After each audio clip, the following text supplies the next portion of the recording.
Chapter 4457. You're right. Immortal Emperor Go-chan praised. This is a secret of my immortal palace. Even the officials of the immortal palace don't know about it. It's rare for your Nangong family to have such a clear record. Your Majesty. Nangong Jingin's expression changed slightly, and she hastily bowed. I know that this is a secret, but I don't dare to not report it. The rise of the demon race is a nightmare for our human race. I would rather report it than be punished by your Majesty. I'm not that muddle-headed. Immortal Emperor Go-chan sneered. Speak your mind. Yes, your Majesty. Nangong Jingyin was neither arrogant nor rash as she continued, however. I still have a huge doubt. I wonder if your Majesty can clear it up for me. Speak. Immortal Emperor Go-chan ordered. I've just said that I'm willing to make any sacrifice for the prosperity of our human race. Thus, I usually pay attention to the movements of the Thousand Demon Sacred Realm and the extreme world. I have some understanding of the 6 great sages of the Thousand Demon Sacred Realm. Nangong Jingyin said respectfully, however. I've never heard of this heaven-defying lightning phoenix's name. I also didn't know that the phoenix race, which has long been declining in the Thousand Demon Sacred Realm, actually had such a great sage. Can your Majesty please tell me which demon realm this heaven-defying lightning phoenix came from? Needless to say, Nangong Jingyin was trying to flatter Immortal Emperor Go-chan. Unexpectedly, Immortal Emperor Go-chan faintly replied, What you know, I also know. What you don't know, I also don't know. I also want to ask the 4 great clans. Who can tell me where this 7-star heaven-defying lightning phoenix that suddenly appeared came from? Nangong Jingyin took in a cold breath and hastily bowed. I know my mistake. Please punish me, your Majesty. What mistake did you make? If you're guilty, then wouldn't I be even more guilty? Immortal Emperor Go-chan was clearly a bit angry as he said coldly. Just like what Virokana Revered said. The appearance of the heaven-defying lightning phoenix was a huge blow to the Confucian cultivators of the hidden immortal continent. Nangong Jingin's forehead were already covered in cold sweat. The feeling of flattering the Emperor Go-chan was truly uncomfortable.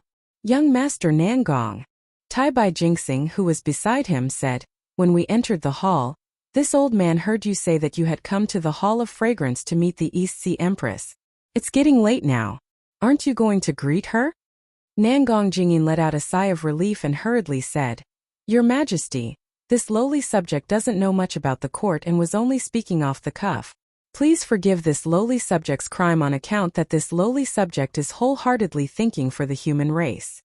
I came to the Lingyun Palace to report to His Majesty and pay my respects to the Celestial Empress in the Hall of Fragrance. Go. Immortal Emperor Go-chan didn't say much and ordered. Thank you, Your Majesty. Nangong Jingyin got up and turned to look at Tai Bai Jinxing. Her eyes were filled with gratitude as she left in a hurry. Before Nangong Jingyin could leave, Fuyue Heavenly King sneered. A brat dares to show off in front of me? Geezer Tai Bai, you are making things up. I want to see how this brat is going to deal with this. Tai Bai Jinxing innocently waved his horsetail whisk and replied, I don't dare to make things up in front of His Majesty. He came to pay respects to the Celestial Empress. Damn it, why is he paying respects to the Celestial Empress for no reason? Fuyue Heavenly King snorted. Truly a weasel paying respects to the chicken. Qingyu quickly interrupted Fuyue Heavenly King and said to Immortal Emperor Go-chan, This lowly subject has 3 questions. Your Majesty, please tell Heaven's Secret Hall to quickly investigate. Speak. Although Immortal Emperor Go-chan's face couldn't be seen clearly, this one word contained a myriad of thunderbolts. He was probably pissed off by Fuyue Heavenly King. Firstly, the origin of this heaven-defying lightning phoenix. Secondly, what exactly was that constellation transit just now? Thirdly, why did the Great Sage Hall's 5-colored sea god shell suddenly drop from the 4th Great Sage to the 7th Great Sage? Qingyu explained in detail. As long as Heaven's Secret Hall can investigate these 3 matters, the situation in the Thousand Demon Sacred Realm will be clear. Immortal Emperor Go-chan nodded and said, Summon Heaven's Secret Hall Siexan. This lowly subject is here. A voice came from outside the Overcloud Palace. Then, the Heavenly Secret Hall's Palace Master Xie Xian appeared in front of everyone. Did you hear what Heavenly King Qingyu said? Immortal Emperor Go-chan went straight to the point. Xie Exine bowed and said, "This lowly subject knows. This lowly subject has already sent elite disciples to the Thousand Demons Sacred Realm. They will return in a few days." Immortal Emperor Go-chan was very satisfied and asked, "What is the matter? Why are you waiting outside the palace?" "Your Majesty, this lowly subject has an important matter to report," Xie Exine said in a low voice. Immortal Emperor Go-chan looked around and said, "Can everyone hear me?" Xie Exine thought for a bit and nodded. "Yes. Okay, speak," Immortal Emperor Go-chan ordered. "Your Majesty, this lowly subject has 3 important matters to report. First, there are several 100,000 high-level cultivators from the Tao Gate inside the Thousand Demons Sacred Realm that are drawing upon the worldly origin energy." Before Xie Exine could finish, Heavenly King Qingyu interrupted him in shock and shouted, How is this possible? Palace Master Xiaoyu, how many 100,000 are you talking about? Your so-called high-level cultivator, what kind of cultivator is he?" Heavenly King Qingyu. Although Xie Exine was interrupted, he was not angry at all and continued to answer slowly. "It might be between 150,000 and 250,000. As for their realm, it should be above the nascent soul realm or even below the body integration realm. This is the funniest thing in the world." Heavenly King Qingyu laughed and waved his hand. "There aren't that many Tao Gate cultivators in the entire hidden immortal continent. This is impossible." Unfortunately, Xie Exine ignored Heavenly King Qingyu and continued to report, "Second, before the stars illuminated the sun, a large-scale worldly law appeared in the Thousand Demons Sacred Realm.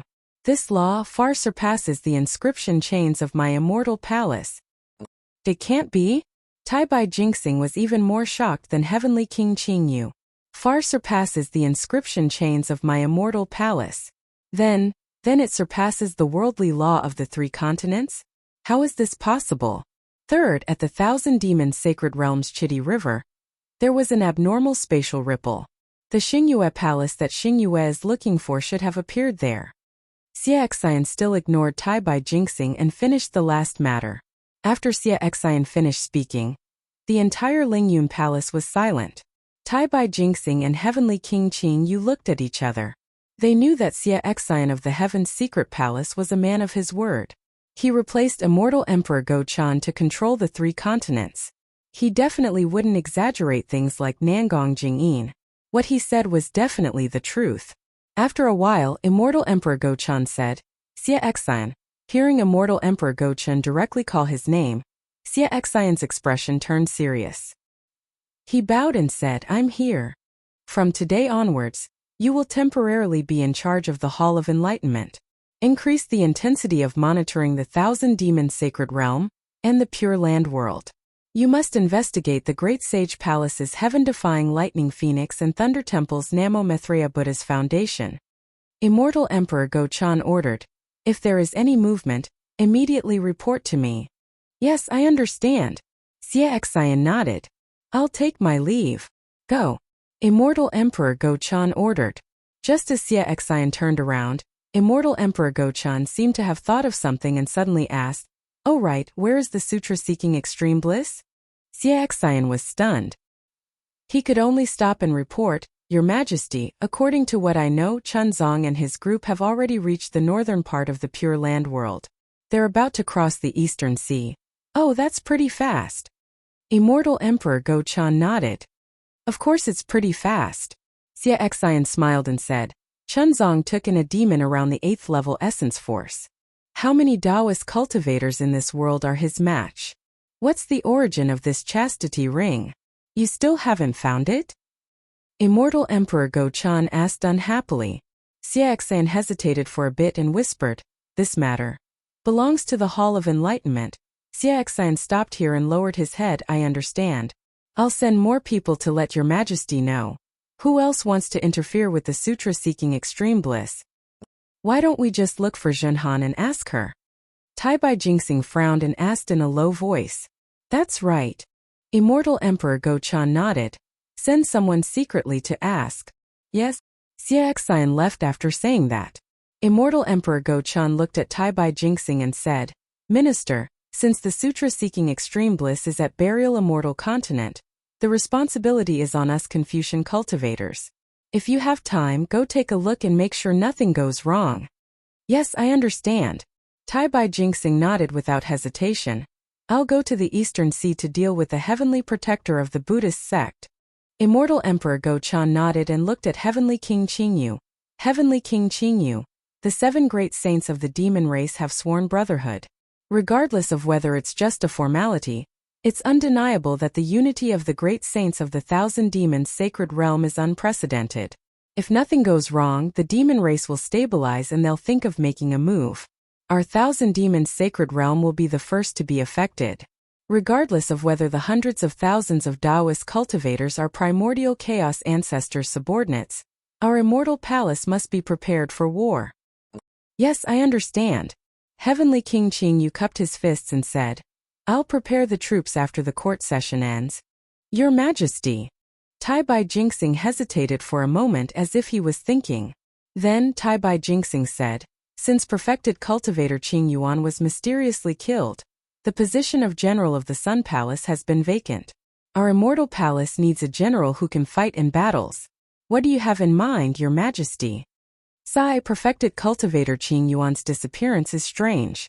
I can't find him even with the supreme heavenly mirror. Immortal Emperor Go Chan sighed. I haven't thought about the position of general of the Sun Palace. Oh, since my beloved subject mentioned this, does my beloved subject have any suggestions? Chapter 4458. Your Majesty, there's something you don't know. Tai Bai Jingxing bowed and said, Sun Palace's general Sun Jian was extremely loyal but not strong enough. First, he had an affair with a Taoist remnant. Then he went missing while guarding Black Ruins Mountain. I feel that the position of Sun Palace's general must be strong enough to intimidate the Taoists and conquer the world. I've been visiting the famous mountains and rivers a while ago, and met a remnant of my school of the military. I saw a void refinement and heavenly fusion general, so I've brought him to the immortal palace for Your Majesty to make a decision. A void refinement and heavenly fusion martial saint? Heavenly King Fuyue couldn't help but shout, how is that possible? There's a martial saint in this world that I don't know about? Heavenly King Qing Yu's expression also turned ugly. He stared at Tai Bai Jingxing and said, Old man Tai Bai, the position of Sun Palace's general requires absolute loyalty. Where did you find a martial saint? How dare you make him the Sun Palace's general? This person is from one of my school of the military. His name is Sun Chou. Tai Bai Jingxing smiled and said, I can vouch for Sun Chou's loyalty. Of course, whether or not he can become the Sun Palace's general depends on Your Majesty's decision. Summon. Immortal Emperor Gaochen didn't say much and only ordered. Not long after, a burly general holding a 3-pointed, double-edged sword strode up to the Lingyun Palace. This general was wearing a golden chainmail, and the 2 thick eyebrows on his face that were exposed outside of the armor contained a murderous aura. His round eyes flashed with murderous intent. Above the armor, rays of righteous aura shuttled like sharp swords. Before the general even got close, Heavenly King Fuyue felt his body turn cold. He couldn't help but feel like he was being stared at by a ferocious beast. 3-pointed, double-edged sword? Heavenly King Qingyu saw the weapon in the general's hand and couldn't help but exclaim, Isn't that Sun Jian's weapon? Sun Chou greets the immortal emperor. The general walked to the front of the palace and bowed. Rise. Immortal Emperor Go Chan said indifferently. He waved his hand and a ray of light as bright as the sun flew out from his hand, illuminating the entire overcloud palace. Then another ray of light shot out and covered Sun Chou. Rumble. A series of thunderbolts came out from the light pillar. Then the entire Lingyun Palace was engulfed in darkness except for the light pillar. Looking into the light pillar, Sun Chou's figure gradually became transparent. Then his figure fluttered like a butterfly. Strings of illusory images were elongated, and within each of these illusory images, there were thousands of mountains, rivers, and stories of people. After half a cup of tea's time, the light gradually dimmed. Light also seeped out from the darkness of the Lingyun Hall. By the time the light pillar completely disappeared, Sun Chou's body had once again returned to its original state. Tai Bai Jinxing, Heavenly King Qingyu, Heavenly King Fuyu, and the others all had the ability to clear their eyes. Even though Sun Chao's silhouette appeared in the supreme heavenly mirror like a flash of light, and the scenes that each silhouette depicted flashed by, everything that Sun Chou had experienced in this life was still vivid in their minds. Tai Bai Jinxing smiled and bowed. Congratulations, Your Majesty. This is Your Majesty's grace to the world, and the people of the world love Your Majesty. The heavens have bestowed such a blessing to Your Majesty. With such a fierce general, our immortal palace will not be at a disadvantage against the Thunder Temple and the Great Sage Hall. Haha, haha. Immortal Emperor Go Chun was clearly happy. He actually laughed twice. Then, he looked at Heavenly King Qingyu and Heavenly King Fuyu and asked, "What do you two think?" "Your Majesty." Heavenly King Qingyu bowed and said, "Sun Chou has always been innocent. He is a descendant of the school of the military. Moreover, he was able to cultivate to the martial saint realm in the lower realm. The hardships he had to go through are not something an ordinary person can endure. Such a person with a strong mind is the pillar of the school of the military. I feel that if there is no problem with his loyalty, he is more than qualified to be the great general of the Sun Palace." "Your Majesty." Heavenly King Fuyu frowned and said, "I want to see Sun Chao's three-pointed double-edged saber." Haha. Immortal Emperor Go Chun laughed and said, "Not just you, even I am very curious. There are many weapons in the world, and Sun Jian is probably the most famous one to use the three-pointed double-edged saber. However, I did not expect that after Sun Jian, Sun Chou would also use the three-pointed double-edged saber as a weapon.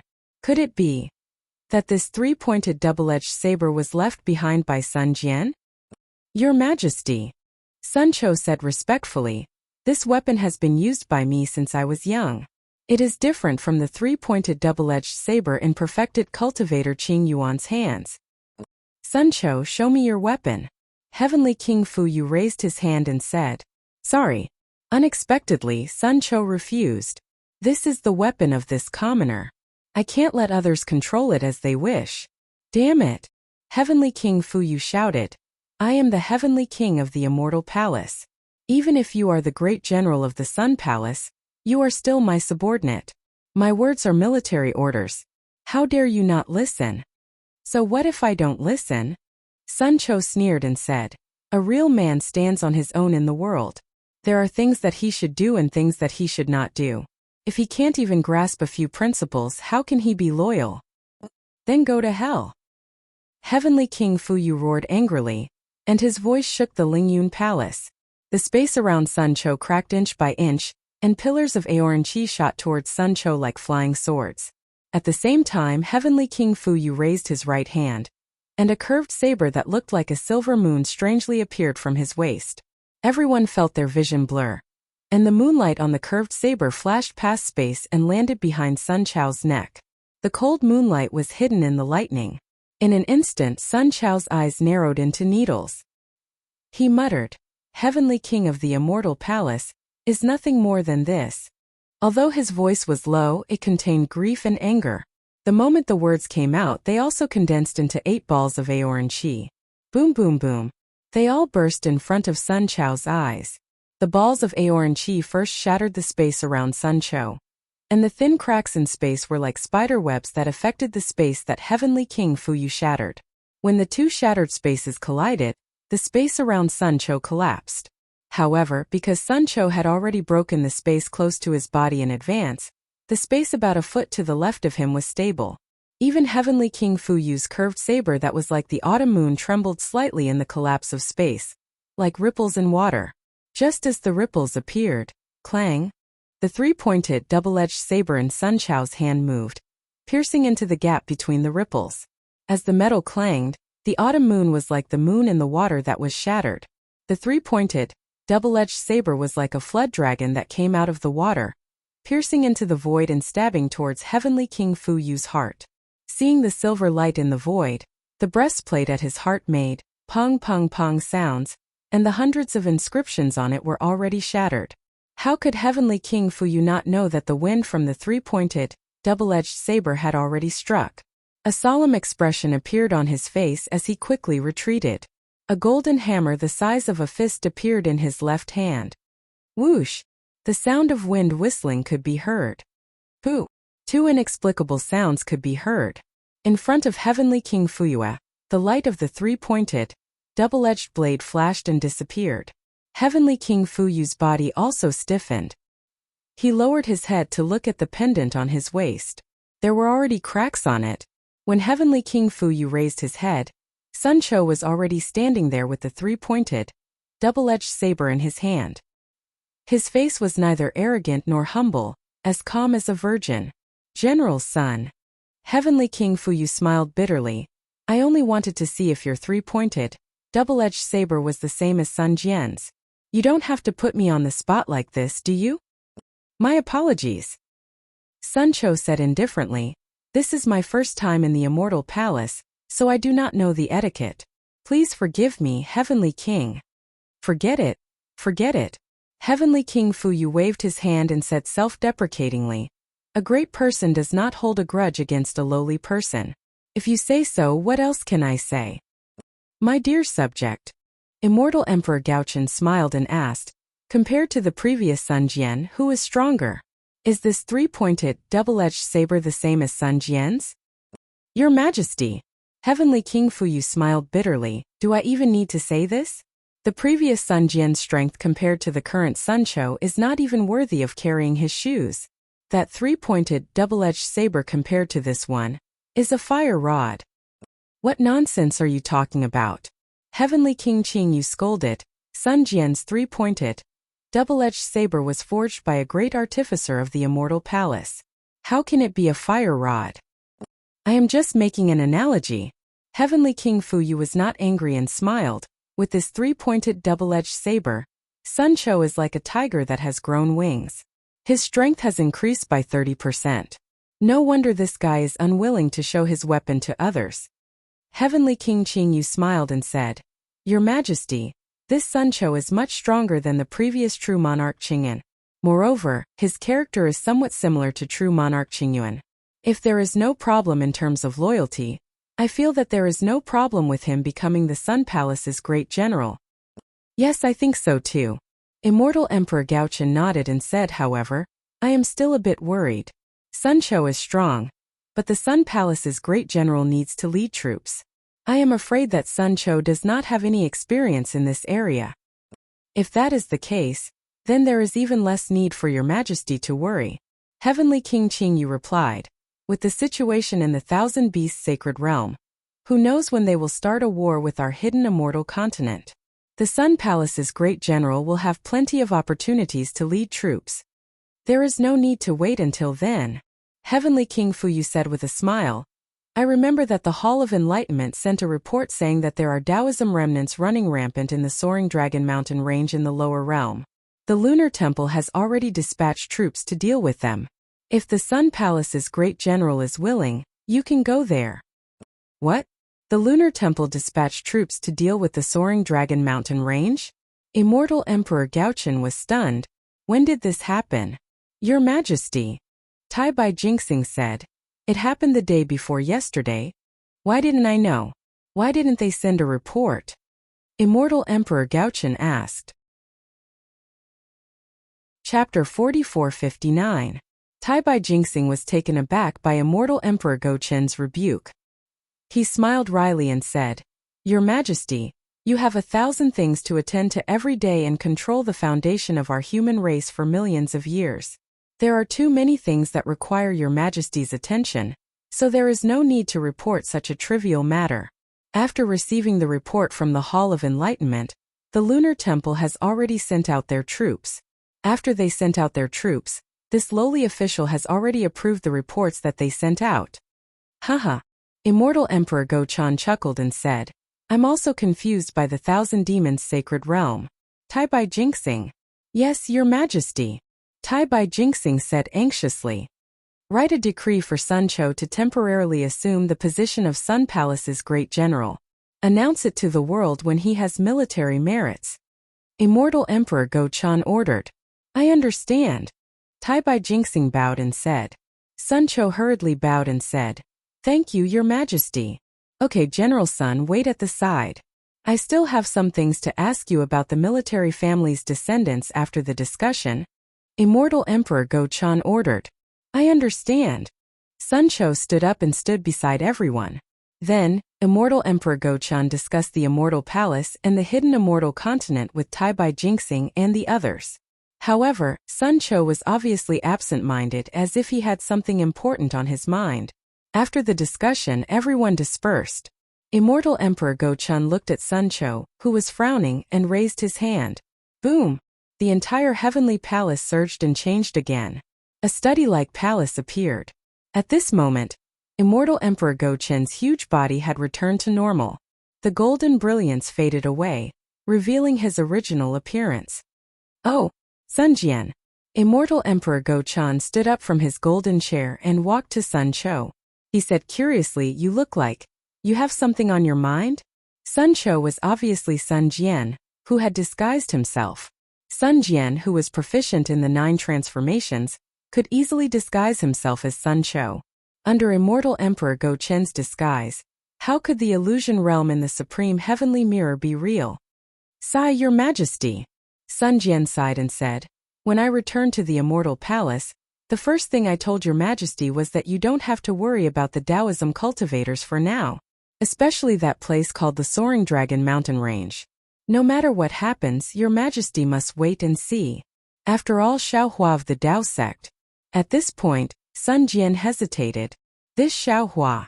Immortal Emperor Go-chen's brows furrowed as he asked, "Even if it's as you say, he's only a human Grand Ascension stage being.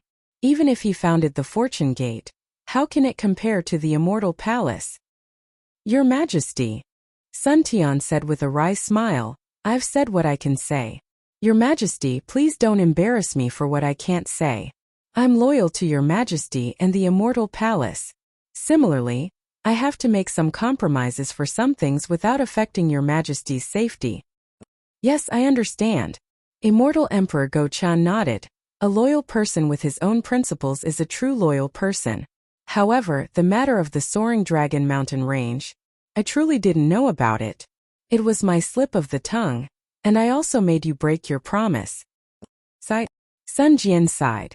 Since they've already sent out their troops, it's no longer appropriate for me to go out and stop them. Even His Majesty could not change his orders. I can only wait for an opportunity in the future to explain to Xiaohua. I hope he can understand. If it's possible. Immortal Emperor Go-chan smiled. You should also express my goodwill. Xiaohua was able to save you. And he is indeed a benevolent person. You didn't get to know him in vain. Your Majesty is wrong. Sun Tian corrected. A cultivator like Xiaohua still needs Your Majesty to personally recruit him. If I could recruit him, why would I wait until now? All right. Immortal Emperor Go-chan smiled when he heard Sun Jian describe Xiaohua as a rare person. He felt that Sun Jian was making a mountain out of a molehill, so he changed the topic and asked, "What's the progress on Sun Hao's matter?"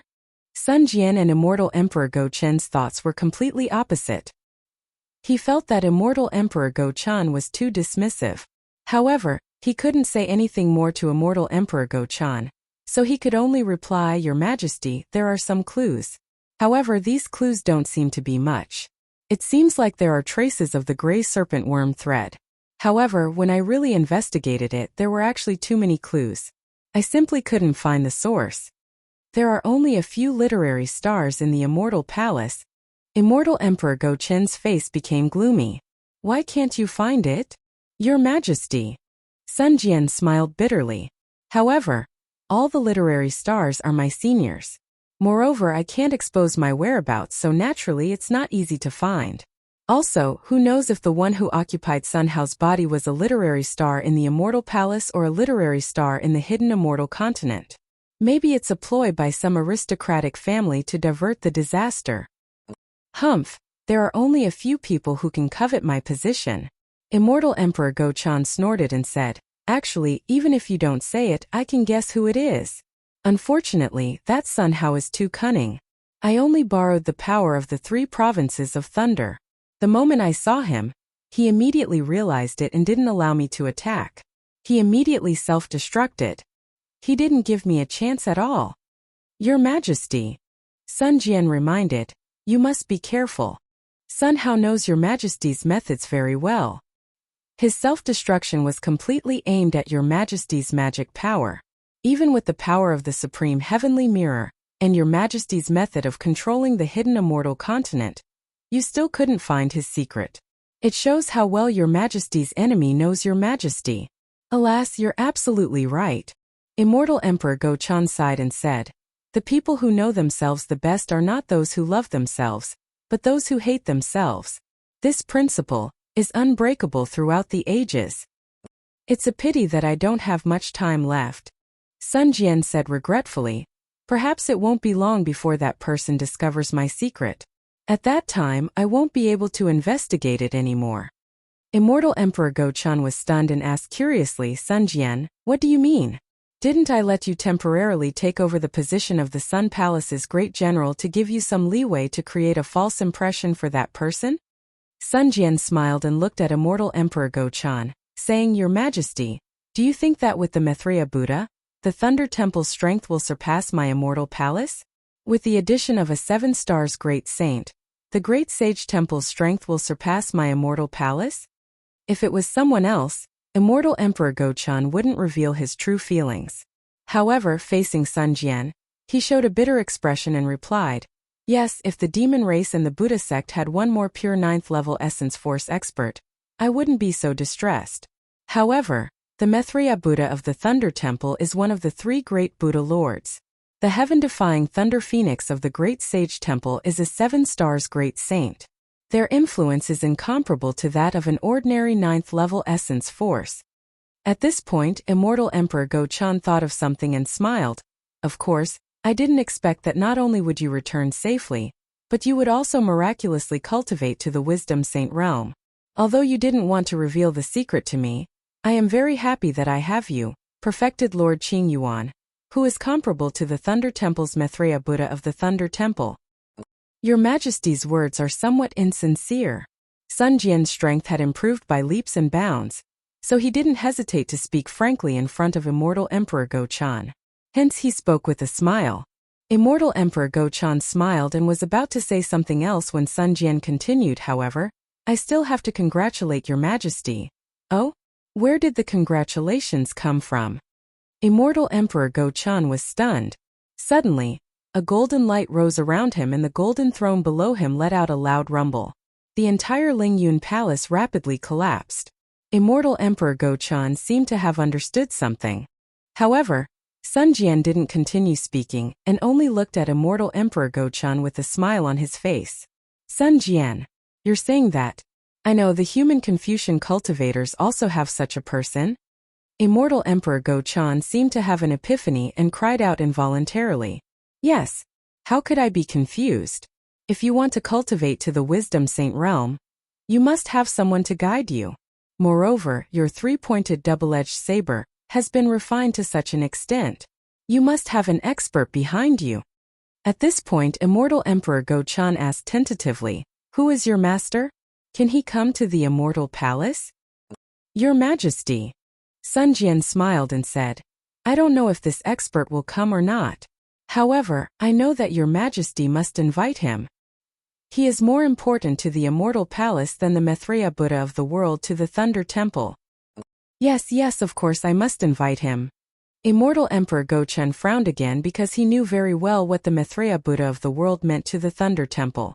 He didn't know who else could be so important to the Immortal Palace. Sun Jian was waiting for this moment. He smiled and asked, Your Majesty, you must know the true scholar, right? Of course. Immortal Emperor Go-chan said disapprovingly, Wasn't he created by Sun Yu and Xine? At this point, Immortal Emperor Go-chan stood there in a daze. He was in disbelief and even stuttered. He no longer had the composure of an immortal emperor and asked, You mean what Zhenru wanted to do? That master has already done it? Sun Jian didn't answer. He raised his hand and slapped the top of his head. Boom! 5-colored true qi gushed out and turned into 5-colored clouds above his head. Each cloud was like a lively flame. A kind of vitality seeped out from the clouds. It was far beyond the 5-colored true qi of ordinary Confucian cultivators. Immortal Emperor Go-chan couldn't sit still anymore. Whoosh! He flew up and landed on top of Sun Jian's head. His eyes flashed with a golden color. Golden eyes. Only the Sun family of the Immortal Palace could cultivate the clear eyes technique. Immortal Emperor Gochun looked for a while and calmed down a little. He slowly flew back to his golden seat and stared at Sun Jian. Did Xian's Tian fall into his hands? Princess Xian? Sun Jian was stunned and shook his head. I don't know. Chapter 4460. Only by understanding the heaven's heart can one cultivate the true five qis unification. Immortal Emperor Gochun says, if he didn't get Xian's half of the heaven's heart, how would you know the cultivation method of the five qis unification? I don't know how that senior got the five qis unification. Sun Jian answers, however, even if he got Princess Xian's half of the heaven's heart, he still has the other four half of the heaven's heart. There are only four half of the heaven's heart in this world. Immortal Emperor Gochun says, the other half is in the heavenly court. Oh, so that's how it is. Then I'm ignorant. Sun Jian nods. Only the previous masters of the Immortal Palace know about this. It's normal that you don't know. Immortal Emperor Gochun laughs. Seeing Immortal Emperor Gochun laugh, Sun Jian understands and answers, I'll explain this to that senior. That's what you said. It has nothing to do with me. Immortal Emperor Gochun's eyes flash with fervor and asks, what I'm concerned about is this five qis unification. I've already asked that senior before returning to the Immortal Palace. Sun Jian says. Immortal Emperor Gochun looks at Sun Jian's mouth and really wants to take the words out of his mouth. However, he already has a premonition in his heart. After all, Sun Jian has already displayed the five qis unification in front of him. Sun Jian says word by word, that senior agreed for me to return the five qis unification to the Confucian cultivator. After all, this five qis unification was originally a lost cultivation method of the Confucian cultivator. Good. Immortal Emperor Gochun claps his hands and laughs. With the five qis unification, why would I fear the demon race? However, Sun Jian says, I feel that cultivation methods are dead, but people are alive. Although this senior doesn't care about fame and fortune, the ancients are still willing to spend 1,000 gold coins to buy horse bones. Your Majesty, why can't you invite this senior to my Immortal Palace? Of course. Immortal Emperor Gochun makes up his mind and says, what's this senior's name and where is he now? I'll go down to the lower realm to search. Sun Jian hesitates again. Actually, he wants to recommend Xiaohua. However, he also understood that Xiaohua believed that he was a Taoist cultivator, and that it was impossible for him to come to the Immortal Palace. At this time he revealed the five qis unification's cultivation method, because he heard the news about the heaven-defying Thunder Phoenix and the Maitreya Buddha. On the three mainlands, other than Xiaohua and the Fortune Gate's disciples, no one knew more about the heaven-defying Lightning Phoenix and Maitreya Buddha than him. Since Feng Wu and Subhuti could go to the Great Holy Hall and Lightning Tune Temple, why couldn't Wen Chu come to the Immortal Palace? Therefore, Sun Wu hesitated for a moment before he smiled and said, this senior's name is Wen Chu. Naturally, he was already a literary star. As for where he went, I don't know. However, Your Majesty should know that the day this senior appears will be the day I reveal myself. I hope to stall for as long as possible. Wen Chu? Good name. Immortal Emperor Gochun clapped his hands and laughed. My Immortal Palace's Wen Chu Palace does not have a master yet. What do you think if I invite him to be the master of the Wen Chu Palace? Sun Wu smiled and said, Your Majesty is right. Although the Wen Chu Palace is not comparable to the Pure Jade Palace, High Purity Palace and Grand Purity Palace, the name of the Wen Chu Palace is too special. Even the masters of the three pure palaces do not dare to call themselves Wen Chu. This senior can pass down our orthodox five qis unification's cultivation method. He is indeed worthy of being the master of the Wen Chu Palace.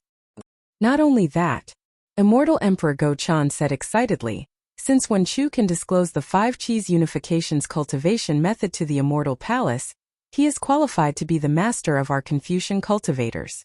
I want to give him the title of Immortal Master, and announce it to the entire hidden immortal continent. Your Majesty is wise. Sun Jian prostrated himself in admiration. In just a short moment, Immortal Emperor Gochun had tied Wen Chu to the chariot of Immortal Palace. Wen Chu's title as an immortal master wouldn't be any weaker than the Maitreya Buddha of the Thunderclap Temple and the heaven-defying lightning phoenix of the Great Sacred Hall.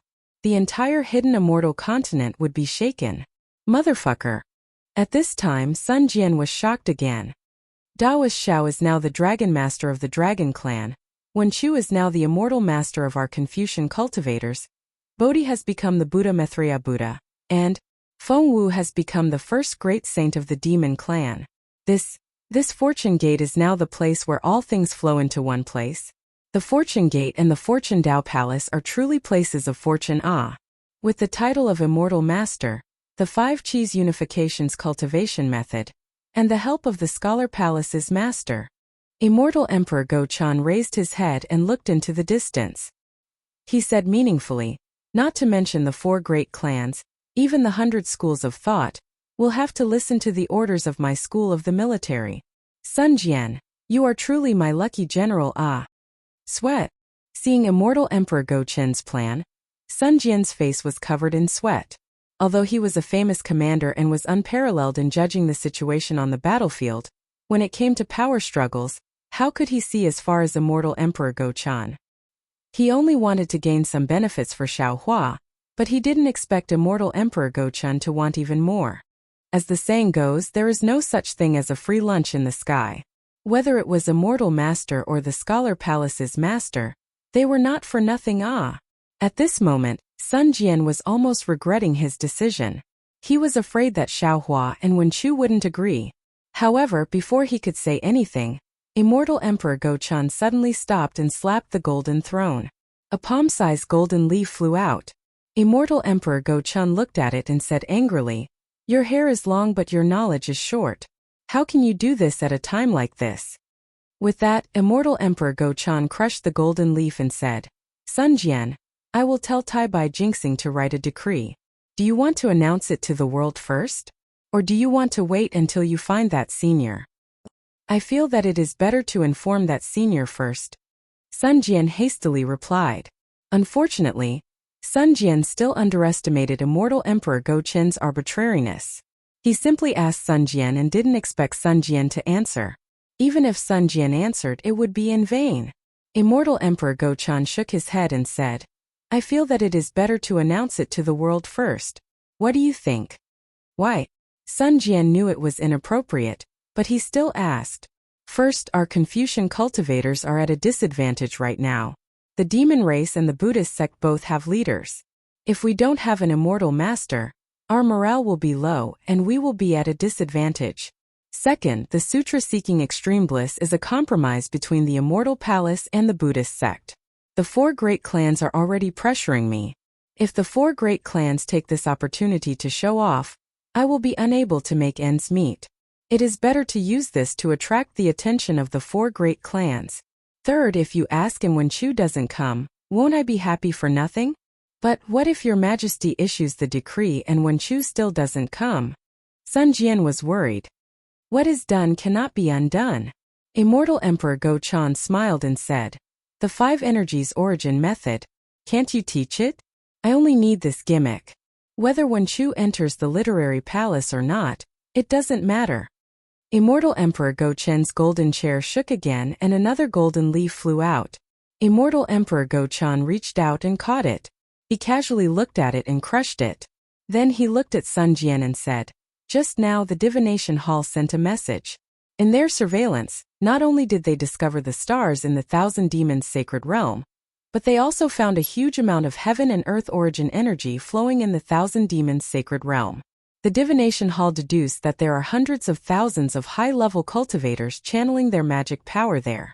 Sun Jian, I remember that the Grand Mist Ancestor didn't have that many disciples under him." Immortal Emperor Gochun's words seemed casual, and he only mentioned the Grand Mist Ancestor. However, Sun Jian knew that Immortal Emperor Gochun had an ulterior motive.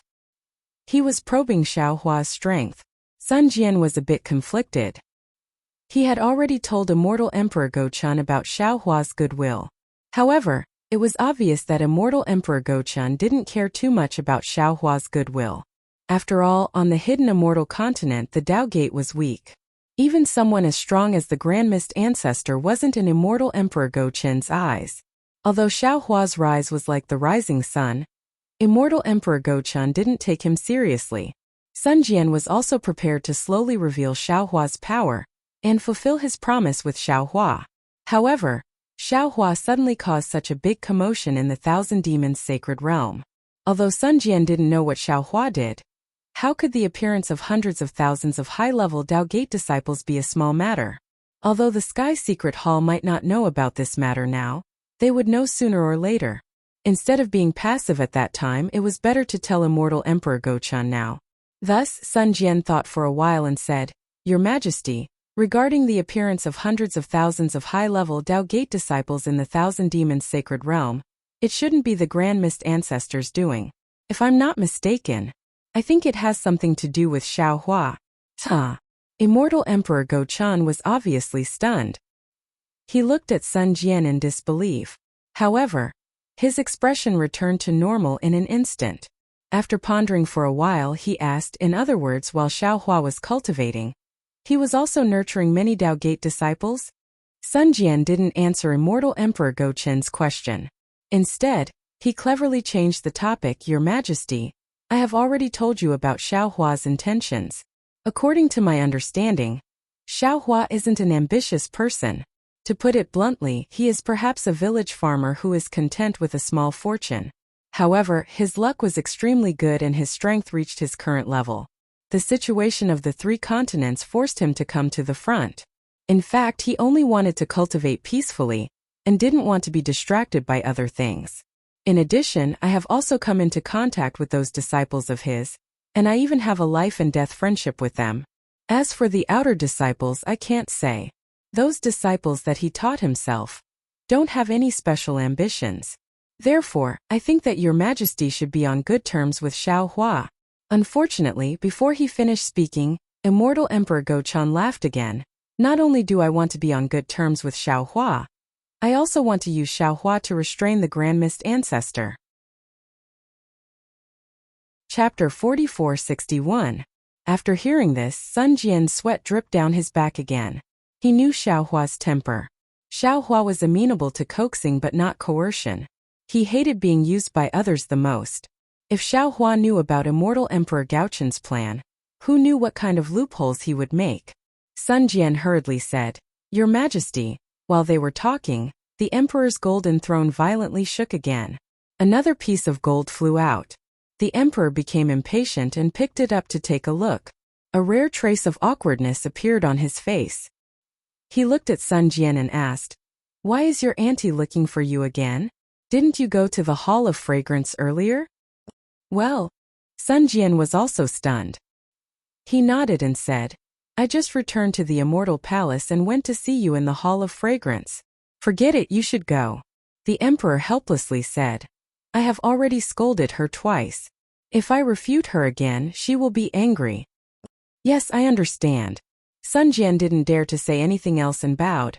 "I will go right away." However, just as he said that, Sun Jian seemed to have thought of something and said, "Oh right, if it's possible, Your Majesty, send a decree to the Hall of Enlightenment not to provoke the hundreds of thousands of Dao sect cultivators, or let me take charge of this matter. Your Majesty only needs to invite Senior Once-You into the Once-You Palace, and everything will be fine. Your Majesty and I will only need to find the thief who covets Your Majesty's throne." "Okay, I understand. Go to the Hall of Fragrance." The Emperor was clearly absent-minded and said, "Be careful, don't let your whereabouts be exposed." Sun Jian wryly smiled. "Your Majesty, I am now the Sun Palace's Grand General. A trip to the Hall of Fragrance won't cause any suspicion, right? All in all, just be careful." Immortal Emperor Go Qin waved his sleeve and signaled for Sun Jian to leave. Not to mention Sun Jian, the Nangong young noble, Nangong Jingyin, asked Immortal Emperor Go Qin for permission to visit the Eastern Sea Emperor at the Lingyun Palace. After coming out of the palace, he went straight to the west of the palace. He flew past many pavilions and clouds before finally arriving at the foot of a mountain. The Immortal Palace had always been dominated by palaces. Even with Nangong Jingyin's experience, she couldn't help but stop in the air. After a while, she broke out from the intoxication of the mountain scenery and smiled. Since ancient times I only felt that the 4 seasons were new, but I didn't know that the autumn moon was near. Only when the mortal world is heavy would I feel that the scenery of the mountain ridges is new. The moment she finished reciting, a yellow scarf warrior suddenly came out from the foot of the mountain. This yellow scarf strongman was at least 1,000 feet tall. His body surged with an awe-inspiring aura, emitting a reddish-yellow luster. "Who are you? How dare you trespass into the Hall of Fragrance?" The yellow scarf warrior shouted. "If you have no intention of offending, then turn around and I'll pretend that I didn't see anything." Nangong Jingyi naturally wasn't afraid. She stood firmly in the air and bowed. "This one is the young noble of the Nangong family, Nangong Jingyin. This one has already paid respects to the immortal emperor, and received his order to come and pay respects to the Eastern Abyss Empress." The yellow scarf warrior was stunned and raised his hand. "Do you have the immortal emperor's decree?" "The immortal emperor is discussing important matters in the palace, and doesn't have the time to care about this one," Nangong Jingyin calmly replied. "Thus, this one doesn't have the immortal emperor's decree, only the Nangong family's token." "Where is the token?" The yellow scarf warrior roared with a respectful tone. "Please examine it." Nangong Jingyin took out her token and handed it to the warrior. The yellow scarf warrior took the token and looked at it before saying, "Please wait a moment." Then the yellow scarf warrior flew into the mountain and disappeared. Not long later, a woman in palace attire flew out with Nangong Jingyin's token. When she got close, she handed the token back and bowed with a smile. "Young Master Nangong, the Empress invites you in." "Many thanks, sister, please lead the way." Nangong Jingyin took the token and carefully held it in his hand before returning the greeting. That woman covered her mouth and smiled. "Young Master Nangong, please." Nangong Jingyin looked at the woman's swaying waist and her graceful figure as she controlled the clouds with a trace of a smile on his face. Then he lowered his head and followed behind. After flying over the mountain, 5 colored clouds covered the entire mountain range. Moreover, in the air, strands of elegant fragrance entered his nose. Nangong Jingyin lightly breathed in, and when that fragrance entered his body, a refreshing feeling appeared in his mind. Not only did his limbs and bones feel comfortable, even the qi in his middle dantian sped up. "Sister," Nangong Jingyin said, "the fragrance-spreading palace is indeed the most beautiful place in the immortal palace. Every time I go there I feel a little younger. Sister is serving the Empress in the fragrance-spreading palace. Not to mention 1,000 years, even 10,000 years later, you will still be as young as you are now. No wonder the Empress is biased. Young Master Nangong's mouth is really sweet." Hearing this, the woman was elated. Her face blushed and she smiled. Celestial Empress was about to head to the back of the mountain to pick the wood heart grass. When she heard that young Master Nangong was coming, she ordered people to postpone the matter and hurriedly sent this servant to invite you. If it was someone else, the Empress would definitely not meet them. This is all my fault." Nangong Jingyin smiled and said, "The sisters are all prepared, but they were delayed because of me. I have to apologize." As she spoke, Nangong Jingyin took out a jade box and handed it over to that woman. "Sister, this is a heart-cleansing pill made by my Nangong family. It isn't anything precious, but it has some unique benefits for skin maintenance. Normally, the women of my Nangong family would use this to maintain their beauty. Sister, please give this to the other sisters and ask them to forgive me." "Is that so? This is the Nangong family's heart-cleansing pill?" That woman's figure stopped as shock appeared in her eyes. This servant has long heard of this heart-cleansing pill. Although the name sounds ordinary, it is extremely useful for women like us. Nangong Jingyin smiled and stuffed the jade box into the woman's hands. She waved her hand and said, "Rumors are inevitably exaggerated. This heart-cleansing pill is just an ordinary pill made by my Nangong family. Sister, you don't have to mind it." If that's the case, then this servant will bring the other sisters to thank young master." The woman giggled and carefully put it away. How could she not know how precious this heart-cleansing pill was?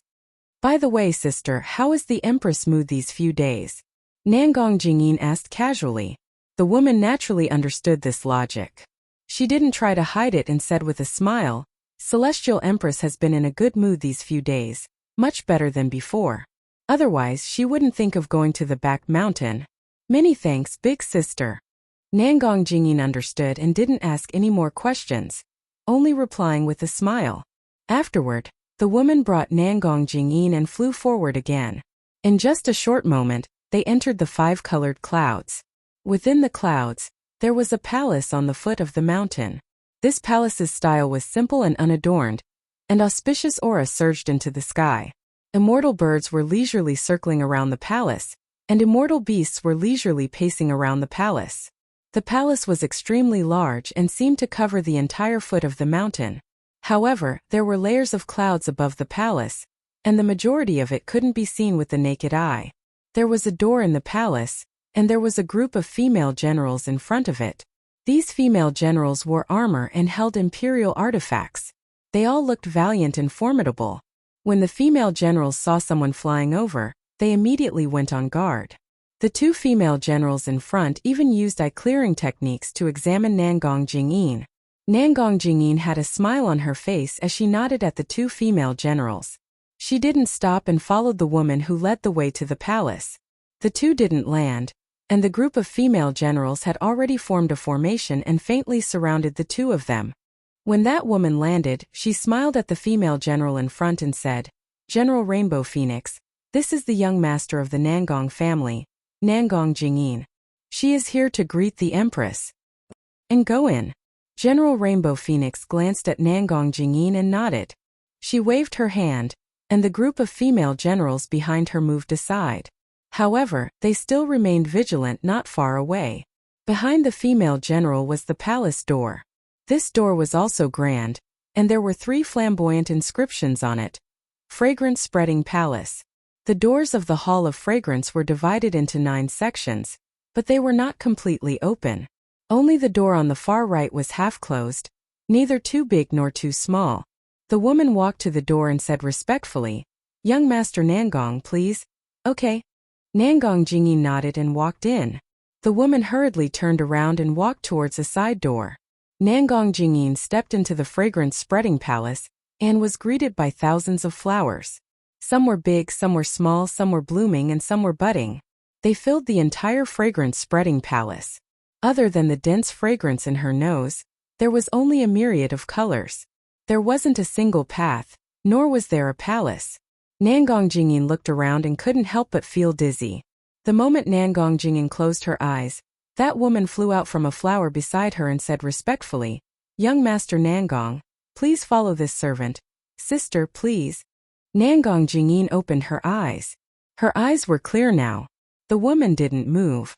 Instead, she stepped into a faint yellow flower bud.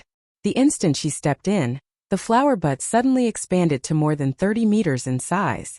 Nangong Jingyin didn't dare to delay and quickly followed. Swoosh! A faint yellow light mixed with clouds covered the entire flower bud. Nangong Jingyin felt the entire world shake. His body seemed to have moved a little, but it didn't seem to have moved at all.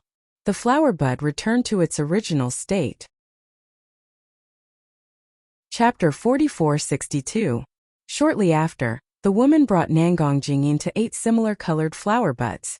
After the last flower bud turned, the entire flower bud flew out from the flowers and brought Nangong Jingyin and the woman into the flower bushes. The bushes were torn apart like clouds, and Nangong Jingyin's eyes lit up. She was already on the stairs of a palace. "Empress." The woman landed on the stairs and immediately bowed.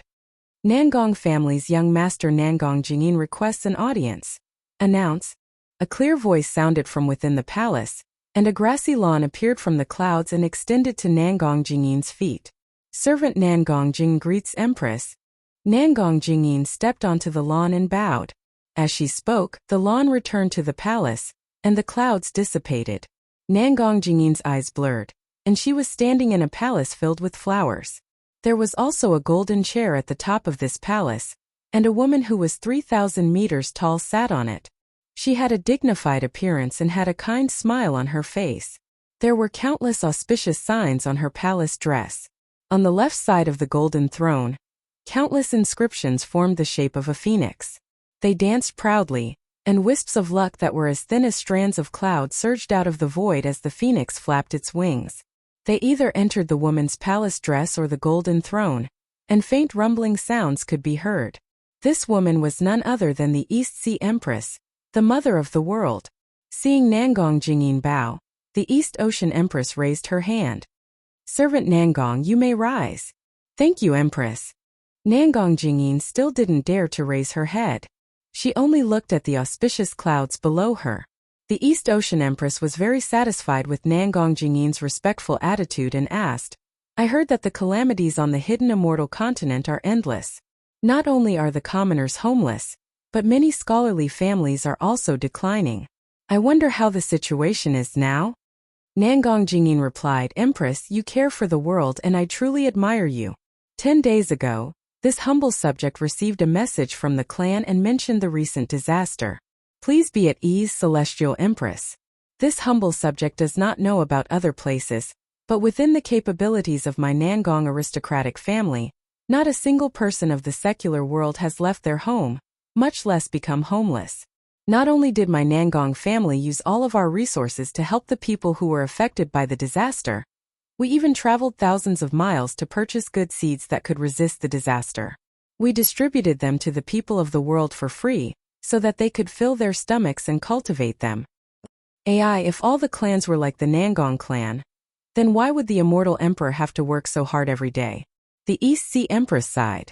It's really been hard on the Nangong clan. I don't dare, this is what I should do as a subject. Nangong Jingyin replied neither haughtily nor humbly. Crown Prince, what brings you to my hall of fragrance today? The East Sea Empress smiled and said, Your Nangong family has done a lot for the hidden immortal continent.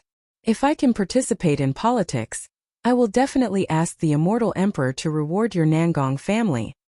Nangong Jingyin smiled and said, This humble subject has not come to the hall of fragrance for a long time, and I miss Celestial Empress very much. Furthermore, this humble subject's mother has also sent a message, and she specially instructed this humble subject to come over. She said that she has something to tell Celestial Empress. Oh, what matter does Xing have to be so mysterious? The East Sea Empress smiled and said, This humble subject has known your mother since young. After this humble subject married into the Sun family, she married into the Nangong family. However, every year during this humble subject's birthday banquet, she would send her regards over. How long has it been? If there is something, why didn't she say it that day? This? Nangong Jingyin said embarrassedly. Mother said clearly in the message that this humble subject is not allowed to take a look, so this humble subject does not know. Take it out. The East Sea Empress smiled and said, Yes. Nangong Jingyin nodded and carefully took out a palm-sized pink jade pendant and respectfully presented it. At this moment, a female official walked out from the nearby clouds. This female official took the jade pendant and looked at it. She then opened her mouth and spat out a mouthful of qi, which entered the jade pendant. Rumble. With a soft sound, 4-colored qi surged out from the jade pendant and transformed into a several qi-long subbody. This subbody was an absolute beauty, and she was also wearing palace attire. She looked around and bowed towards the East Sea Empress. This subject, Sun Yaoxing, greets Celestial Empress. This subject has come to greet Celestial Empress as a Yuan spirit child. This subject seeks Celestial Empress understanding. It's fine. The East Sea Empress waved her hand and smiled. This is the fragrance-spreading palace.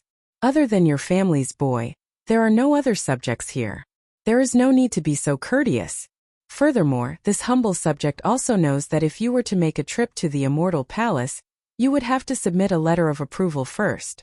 Your Nangong family also has to go through many formalities, and this humble subject is truly inconvenient.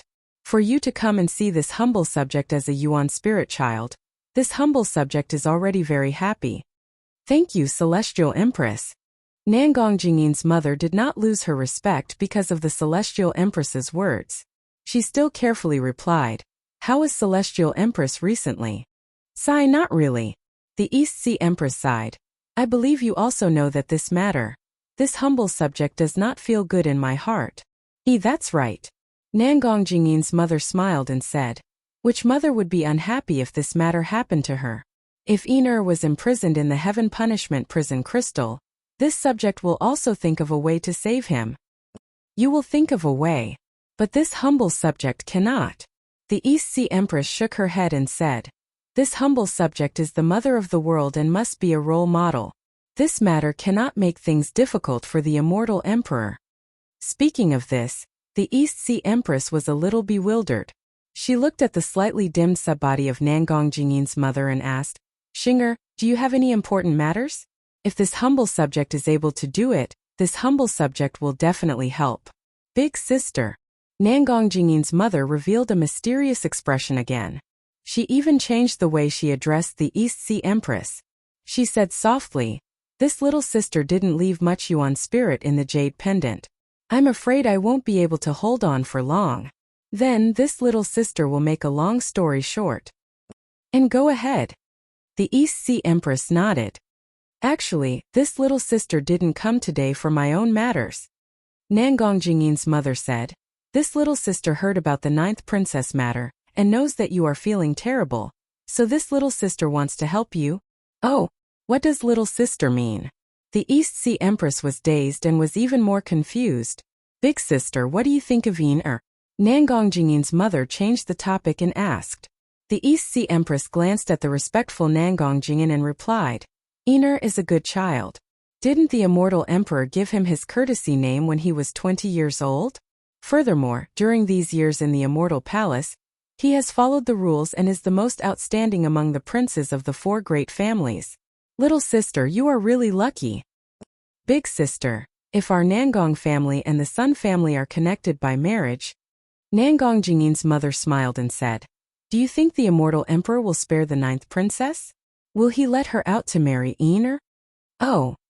The East Sea Empress was shocked. Her eyes flashed with a complicated expression as her gaze landed on Nangong Jingyin. At this moment, Nangong Jingyin was also shocked and had a trace of shyness on her face. She didn't know where to put her hands and feet. After a while, the East Sea Empress asked, little sister, is this your idea or Nangong's? Big sister is thinking too much. Nangong Jingyin's mother smiled and said, Nangong doesn't know about this at all. I didn't even tell Yin. I just want to hear your opinion. If you think it's suitable, I will discuss it with Nangong. Yin doesn't have anything to be picky about. The East Sea Empress said softly, the Nangong family is also one of the 4 great families. If Nangong comes to propose marriage, the immortal emperor will definitely give face. Course. At this point, the East Sea Empress didn't say anything else. In fact, she also understood that the 4 great families wanted to make the immortal emperor a mere figurehead. The immortal emperor had always wanted to find a breakthrough point between the 4 great families and the immortal palace. However, the 4 great families were like one, and the immortal emperor had no chance at all. At this moment, Nangong Jingyin's mother proposed marriage. It sounded like her own idea, but the East Sea Empress didn't believe that Nangong Jingyin's mother didn't discuss it with the Nangong family's family head, Nangong Tianjiao. As for the Nangong family's intention, the East Sea Empress could faintly guess. From the family head's name, Nangong Tianjiao, one could see that Nangong Tianjiao was a prideful person. At this moment, the Nangong family was not only suppressed by the Dongfang and Shimen families, but even the Dark North family, which had always been ranked last, had the strength to compete with the Nangong family. Therefore, if the Nangong family wanted to become the head of the 4 great families, Nangong Tianjiao had to find an external power. The Immortal Palace's military school was his best choice. Of course, when the Nangong family proposed marriage, it was unavoidable that they would hit the East Sea Empress when they were down. However, this was also a sore point for the East Sea Empress, so she had to consider it. On the day of the East Sea Empress' birthday banquet, the Immortal Emperor invited the Thunder Temple's Vairocana World Sovereign and the Great Sage Hall's Golden-Winged Great Pung Great Sage to discuss the Sutra-seeking extreme bliss. He also invited them to watch the Immortal Palace's Heaven's Choice Gathering. The so-called Heaven's Choice Gathering was the battle to choose the Heaven's Heart. Because in the previous Heaven's Choice Gathering, the 9th Princess Xinxin won, and the Immortal Palace's half-Heaven's Heart was given to her to comprehend. However, in order to save Xiaohua at the bottom of the Saint River, Princess Xinxin took out half of the Heaven's Heart. That half of the Heaven's Heart fell into Xiaohua's Dantian and couldn't be taken out again. Therefore, in the Heaven's Choice Gathering, Princess Xinxin couldn't take out the only half of the Heaven's Heart. This caused the Immortal Emperor to lose all his face, and he was furious. Ignoring the East Sea Queen's pleas, He ordered the 3 provinces to bring the new princess to the hidden immortal continent and punish her severely. He also sent more people to find Tian Xian's whereabouts. Chapter 4463. Princess Xian was the youngest daughter of the East Ocean Empress. She had been suppressed in the hidden immortal continent for more than 200 years. How could she not be worried? Seeing that the Nangong family's suggestion had the possibility of saving Princess Xian, she was naturally tempted. She believed that the immortal emperor would make some concessions in order to rope in the Nangong family. 200 years was a severe punishment for Princess Xian. Thus, the East Ocean Empress nodded. Sister, I feel that this matter can be done, but I don't know if Yin is willing? Empress. Nangong Jingyin was a little embarrassed. This subject doesn't have any objections. Not to mention, I'm willing to sacrifice myself for the 9th princess. Just the 9th princess's peerless beauty is the ideal partner for me. I'm just afraid I'm not worthy of the 9th princess. As long as you're willing. The East Ocean Empress nodded. We don't know where Xian is being suppressed. How can we discuss with her if we want to save her? Besides, some things can only be done in this way because of parents' orders and matchmakers' words. Since big sister agrees, then I'll... Nangong Jingyin's mother's body suddenly dimmed, and her voice couldn't be heard anymore. She disappeared before she finished speaking. That jade pendant naturally fell into the hands of the female official. However, the female official's face was as pale as paper. She looked at the jade pendant in a daze before carefully handing it back to Nangong Jingyin. The East Ocean Empress changed the way she addressed Nangong Jingyin. Send a message according to what your mother said. Yes, this subject understands. Nangong Jingyin hurriedly bowed. This subject will send a message to the clan. I believe that it won't be long before the Empress will be able to see the 9th princess. Very good. The East Ocean Empress smiled. Your mother is so considerate. I'll remember it. I'll take my leave now. I will send a message to you. Nangong Jingyin bowed, and when she turned around, she couldn't help but smile. When Nangong Jingyin walked out of the fragrance-spreading palace, a woman from before came forward to send him out. The moment he disappeared, the female official couldn't help but kneel on the ground and cry out, Empress, Empress, please don't betroth the 9th princess to the Nangong family. Otherwise, even if the 9th princess was rescued, she wouldn't be happy. Perhaps she would rather be suppressed in the lower realms. Oh, haha. The East Ocean Empress was stunned. Then, as if she had thought of something, she said angrily, damned servant, are you hiding something from me? This female official was naturally the female official of the new princess palace, ha ha ha. The new princess was suppressed in the lower realms by the 3 provinces of Leiting, so the Emperor Star Palace was temporarily sealed. Ha ha ha, and the other female officials were either guarding the Emperor Star Palace or sent to other palaces. Ha ha ha happened to be sent to the fragrance-spreading palace. Today, when she saw that the East Ocean Empress had the intention of betrothing the new princess to Nangong Jingyin, she immediately thought of Xiao Hua. She naturally knew that the new princess was in love with Xiao Hua. Hearing the East Ocean Empress's scolding, Ha Ha Ha's mind spun rapidly. But at this moment she didn't dare to hide it anymore. She was afraid that the new princess would be depressed for the rest of her life. Thus, Ha Ha Ha carefully probed, Empress, do you still remember how the princess begged you to give her half a day before she was suppressed? I remember. The East Ocean Empress said impatiently. I thought she wanted to deal with Zhenru's matter, so I begged the Immortal Emperor. The Immortal Emperor only gave her half a day. Damn it, could it be that she... Yes, the princess went to the lower realm to bid farewell to that person. Ha Ha Ha didn't dare to say Xiao Hua's name and said submissively. Damn it, she's actually from the lower realm. The East Ocean Empress was furious. Which family is this person from? Why didn't I know anything about this? He's not a Confucian cultivator. Ha Ha was about to cry. She knew better than anyone that as the 9th princess of the Immortal Palace, how could Xin marry a Taoist cultivator? Not a Confucian cultivator? Could it be a monk? Could it be a demon? The East Ocean Empress was even more surprised. Didn't the little monk that Xin befriended in the past attain Nanwa Wisdom Manjushri Buddha fruit? No, it's not monk Xiaohui, it's a Taoist cultivator. Haha, squeezed out another sentence. Damn it. This is another trick of that Grand Mist ancestor, right? The East Ocean Empress immediately thought of the Grand Mist ancestor. Ha ha ha, quickly said. This servant doesn't know, but it shouldn't be. Hurry up and tell me. The East Sea Empress panicked. Her body glowed brightly, and the golden throne shone as brightly as the sun. She had wanted to save her daughter, but she had not expected her daughter to betray the Tao to such an extent. She had actually gotten involved with a Taoist cultivator. Ha ha ha, had no intention of resisting the East Ocean Empress's power. She told her everything she knew in detail.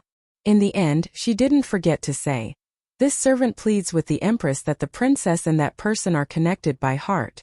Although she hasn't told that person, but this servant can see that she's always thinking about that person.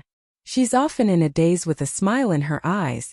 If the Empress marries the princess to the Nangong family, I'm afraid the princess will never be happy. If that's the case, it's better to let her be suppressed in the lower realm. Damn it. Damn it, damn it. The East Ocean Empress was furious. Why didn't you say so earlier? Empress, this servant didn't have the princess's permission. How would I dare to say it? Ha ha ha, argued. Moreover, that person is a Taoist cultivator. If the Empress finds out, won't she beat this servant to death? Aren't you afraid that I'll beat you to death now? The East Ocean Empress sneered. This servant is afraid. But this servant is more afraid that the princess will be sad for the rest of her life. Ha ha ha, replied hurriedly.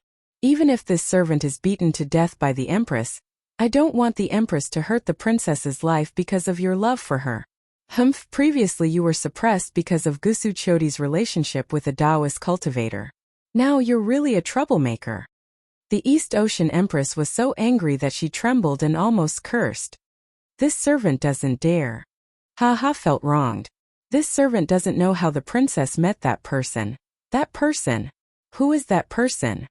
The East Ocean Empress snapped out of her anger and scolded. Tell me. He ha bit her lips and said softly. His name is Xiao Hua. Xiao Hua? The East Ocean Empress was stunned. She thought for a while and said, this name is familiar.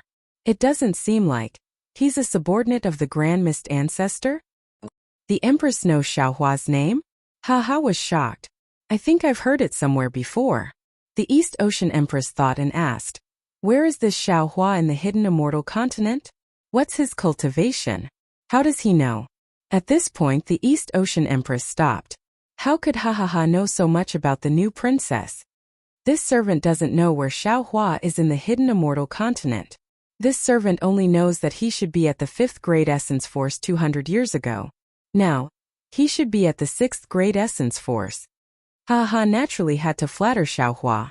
She did her best to increase Xiao Hua's cultivation. Humph, he is merely a 5th grade origin power.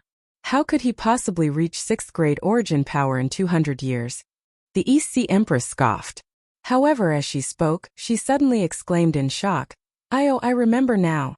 As she spoke, the East Ocean Empress thought for a while and muttered, "He should still be in the Lingyun Palace at this time." As she spoke, the East Ocean Empress raised her hand and patted the golden seat. A piece of gold leaf flew out from the golden seat. The East Ocean Empress said a few words and pointed. The gold leaf fell into the golden seat and disappeared. "What does Xiao Hua look like?" the East Ocean Empress asked. Ha Ha hesitated for a while and waved her hand. A tricolored cloud flew out and condensed into Xiao Hua's image in the air. "Humph, he's just an ordinary cultivator." The East Ocean Empress looked and waved her hand, shattering Xiao Hua's image. She said, "Do you know what Exine said to Xiao Hua in the lower realm?" "This servant doesn't know." Ha Ha smiled and said, "The princess only brought this servant along as a companion." "Humph, what else do you know?" The East Ocean Empress was a little angry. Ha Ha Ha said, "This servant also knows that Xiao Hua is a rare merciful person. His cultivation is also very profound. In the future, his name will shake the world." "Humph, there's no need to wait." The East Ocean Empress couldn't help but snort again. "If I'm not wrong, his name will soon shake the world." Ha Ha was stunned. She looked at the East Ocean Empress in confusion. "Why isn't he here yet?" The East Ocean Empress was a little anxious. She patted the golden seat again and sent out another piece of gold leaf. This time the East Ocean Empress didn't ask ha anything. She sat on the golden seat and thought quietly. It seemed like she was planning something. After waiting for the time it took to brew a cup of tea, there was still no movement. The East Ocean Empress sent out another piece of gold leaf. Fortunately, another piece of gold leaf flew over. The East Ocean Empress looked at it and ordered, in a while, the new Sun Palace Great General Sun Cho, who is in charge of the Immortal Palace's defense, will come to visit me. Go and bring him here. Yes, Empress. Someone outside the palace answered and left. The East Ocean Empress looked at ha and said, You can leave first. Yes.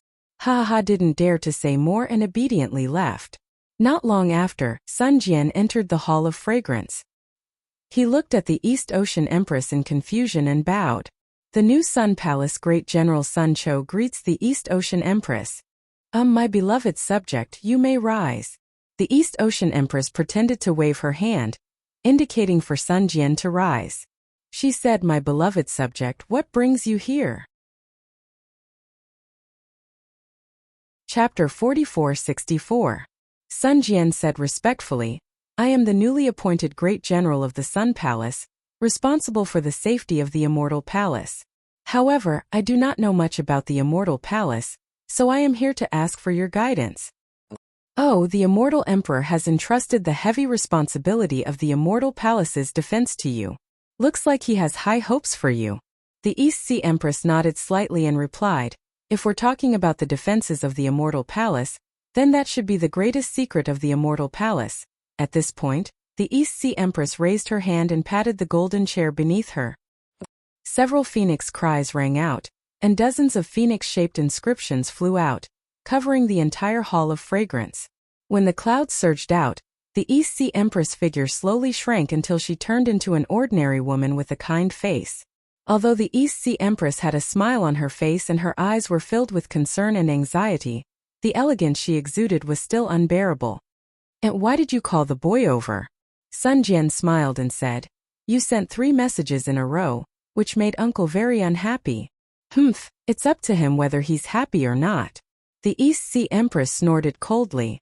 Only he is allowed to uphold the dignity and face of the Immortal Emperor, but not the feelings of husband and wife. Can't I be a little angry? Sun Jian naturally knew what the East Sea Empress was angry about. He could only comfort her. And, if it's just about the 9th princess, Uncle did not do anything wrong. After all, he is the Immortal Emperor, and there are 8 other princesses above the 9th princess. Not only does he have to face the Thunder Temple and Great Sage Hall, he also has to answer to the other 8 princesses. If he doesn't punish the 9th princess, how can he lead the Confucian cultivators? Even if he wants to punish her, he doesn't have to be so cruel. The East Sea Empress knew that Sun Jian's words were reasonable. She sighed and said, Poor Xanixan. She has been suppressed in the lower realm for more than 200 years. I wonder how she is doing in the Heaven Punishment Prison Crystal? Aunt, don't worry. Sun Jian was still comforting her. The 9th princess controls the Thunder and Thunder provinces. Even if she is imprisoned, the law enforcers will not dare to make things too difficult for her. As long as there is a chance in the future, Uncle will definitely find a chance for the 9th princess to atone for her crimes. The East Sea Empress sneered. He only cares about his throne. Ever since the Heaven's Choice Assembly, he hasn't come to the Hall of Fragrance. Oh right, Jinur, you have to keep an eye on the Immortal Emperor for me. I heard that he's been going to the Flower Medicine Palace recently. If there's any movement, you have to inform me as soon as possible. Flower Medicine Palace. Sun Tian was slightly taken aback as he asked curiously, Isn't that Fairy? At this point Sun Jian smiled bitterly. He knew he couldn't continue. Sure enough, the East Sea Empress' face turned cold when she heard Fairy. She said coldly, That's right, it's Fairy. What do you think the Flower Medicine Palace has to do with? Was it worth him going there again and again? Does he think that I won't be able to find him just because he's invisible? Ahem. Sun Tung coughed lightly and said, Auntie Boy understands. Boy will definitely patrol the Flower Medicine Palace diligently in the future, and give Uncle some warnings. That's good. The East Sea Empress nodded and said, Auntie didn't raise you in vain. In this immortal palace, you're the only person I care about the most. Auntie, if there's nothing else, Boy will take his leave first. Sun Jian smiled and said, Boy's enemies haven't discovered the boy's true identity. Boy has to quickly find out who harmed Boy. Oh, don't be anxious. The East Sea Empress hurriedly said, Auntie called you over to ask you something. Auntie, please speak. Sun Jian was a little confused. He thought that the East Sea Empress had called him over to keep an eye on the immortal emperor. Auntie, do you remember that when you just came back, you said that you fell into the heavens prison with a Tao sect cultivator called Xiaohua? The East Sea Empress stared at Sun Jian and asked, Yes, why? Sun Jian was even more confused because the East Sea Empress was looking at him strangely. What does that Xiaohua look like? The East Sea Empress hurriedly asked. When Sun Jian revealed Xiaohua's appearance in the air, the East Sea Empress' eyes revealed a look of realization. She pondered for a moment and said, In other words, before this Xiaohua fell into the heavens prison, he was a level 4 or 5 elemental energy. Now he's a level 8 elemental energy like you? Sun Jian was a little hesitant. He didn't talk much about this with the East Sea Empress. However, after thinking for a moment, he answered honestly, reporting to Auntie, Xiaohua's aptitude is rare in this world. Many of Boy's sacred arts were taught by him. Moreover, his current strength should be at level 9 elemental energy. Level 9 elemental energy? Then isn't he a Tao sect Mahayana realm cultivator? The East Sea Empress was shocked, but her eyes revealed a kind of joy. Yes, Sun Jian didn't dare to be too secretive in front of this auntie who was similar to his mother. He said, Xiaohua's current strength is at least level 9 elemental energy. Good. The East Sea Empress clapped and smiled. Then she asked, That's right, what's Xiaohua's character like? Auntie, why are you asking about this? Sun Jian was rather confused. He felt that the East Sea Empress didn't look like an empress at all. She was practically like a matchmaker in the marketplace. Hurry up and tell me. The East Sea Empress asked impatiently. Xiaohua's character is too good. He has too many good points. Sun Jian thought for a moment and said, Boy, it's not good to list them one by one. In any case, it's best to describe him as unparalleled in chivalry and benevolence. Is he really that good? The East Sea Empress couldn't believe it. She asked curiously, Jian, you're not lying to Auntie, right? Why would Boy lie to Auntie? Sun Jian said with a smile. Auntie doesn't even know him. There's no need for that, Boy, right? Then, the East Sea Empress' eyes turned again, and she asked, Does he have a dual cultivation partner? Sun Jian was completely stunned. He also looked at the East Sea Empress in disbelief. Auntie, why are you asking this? It's nothing. The East Sea Empress said with a smile. Auntie just feels that he saved you and you're Auntie's boy. Auntie is thinking of how to repay him. Our immortal palace has the most female officials. If I introduce one to him, not only can I repay his kindness, I can also recruit a capable person for your uncle. That's why I called you over to ask. Forget it. Sun Jian said with a wave of his hand. Boy hasn't seen Xiaohua have a dual cultivation partner. However, from what he said, he seems to have someone he likes. However, due to some reasons that he isn't willing to say, they can't be together for the time being. The East Sea Empress' face revealed a benevolent expression. She said with a smile, Looks like this Xiaohua is a good child. Sun Jian said with a smile, Spiritual Master Xiao has always been good to his own family. Even if it's a stranger, he's still benevolent. However, he's someone who can be persuaded by reason but not cowed by force. Whenever someone takes him seriously, his temper flares up. Not to mention the ordinary demonic beasts, even the devil race would be eaten alive by him. That's for the best, that's for the best. The East Sea Empress was more and more delighted as she listened. She nodded and said, Tell Auntie more about Xiaohua? Even if Sun Jian was an 8th grade origin energy literature saint, he was still a human. As long as he was a human, he couldn't hide any secrets. Sun Jian was somewhat wary of immortal emperors, afraid that they would provoke Xiaohua. However, in front of his own aunt, he didn't hide anything. He told her how he met Xiaohua, how he fell into the heavens prison, and how he cultivated. Of course, Sun Jian didn't go into detail about what happened in the ruins. He only said that it was an experience in the illusion. Illusions tested one's humanity the most. Of course, the East Sea Empress didn't suspect him. Sun Jian also told the East Sea Empress about what happened in the soaring Dragon Mountain range. He was afraid that the Immortal Palace really had something going on with the Fortune Gate. He wanted to rely on the East Sea Empress to deal with the Immortal Emperor. Sun Jian spoke for almost an hour before he bid farewell and left. After Sun Jian left, the East Sea Empress sat on the golden throne and pondered for a long time. Then her expression changed. The joy on her face turned into coldness. She said in a low voice, "Escort Bai to the palace." "Yes, Empress." The female general outside the Hall of Fragrance immediately answered. In just a moment Bai was brought in. Bai's face was pale. She had only left the Hall of Fragrance for an hour, and now she was being escorted by a female general. She was terrified. Bai. The East Sea Empress looked coldly at Bai and said, "As female officials of the Emperor Star Palace, you knew that the 9th princess actions were wrong. Not only did you not remind her, you even hid it for her. Now that the 9th princess has been severely punished, you can't escape punishment either. Seeing that you have worked hard and that you have just been punished, I will not let the 3 provinces imprison you in the Heaven's Punishment Prison Crystal. I will only banish you to the lower realm. Do you accept this?" When Baiyan heard this, she couldn't help but tremble. She opened her mouth to explain, but the East Sea Empress didn't mention any other mistakes. She only said that she hid it and didn't punish her too severely. She was only removed from her position as an immortal official and banished to the lower realm. She really had nothing to explain.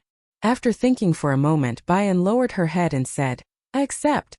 At this point, Baiyan looked up and said, "However, I ask that Empress reconsider what I said earlier.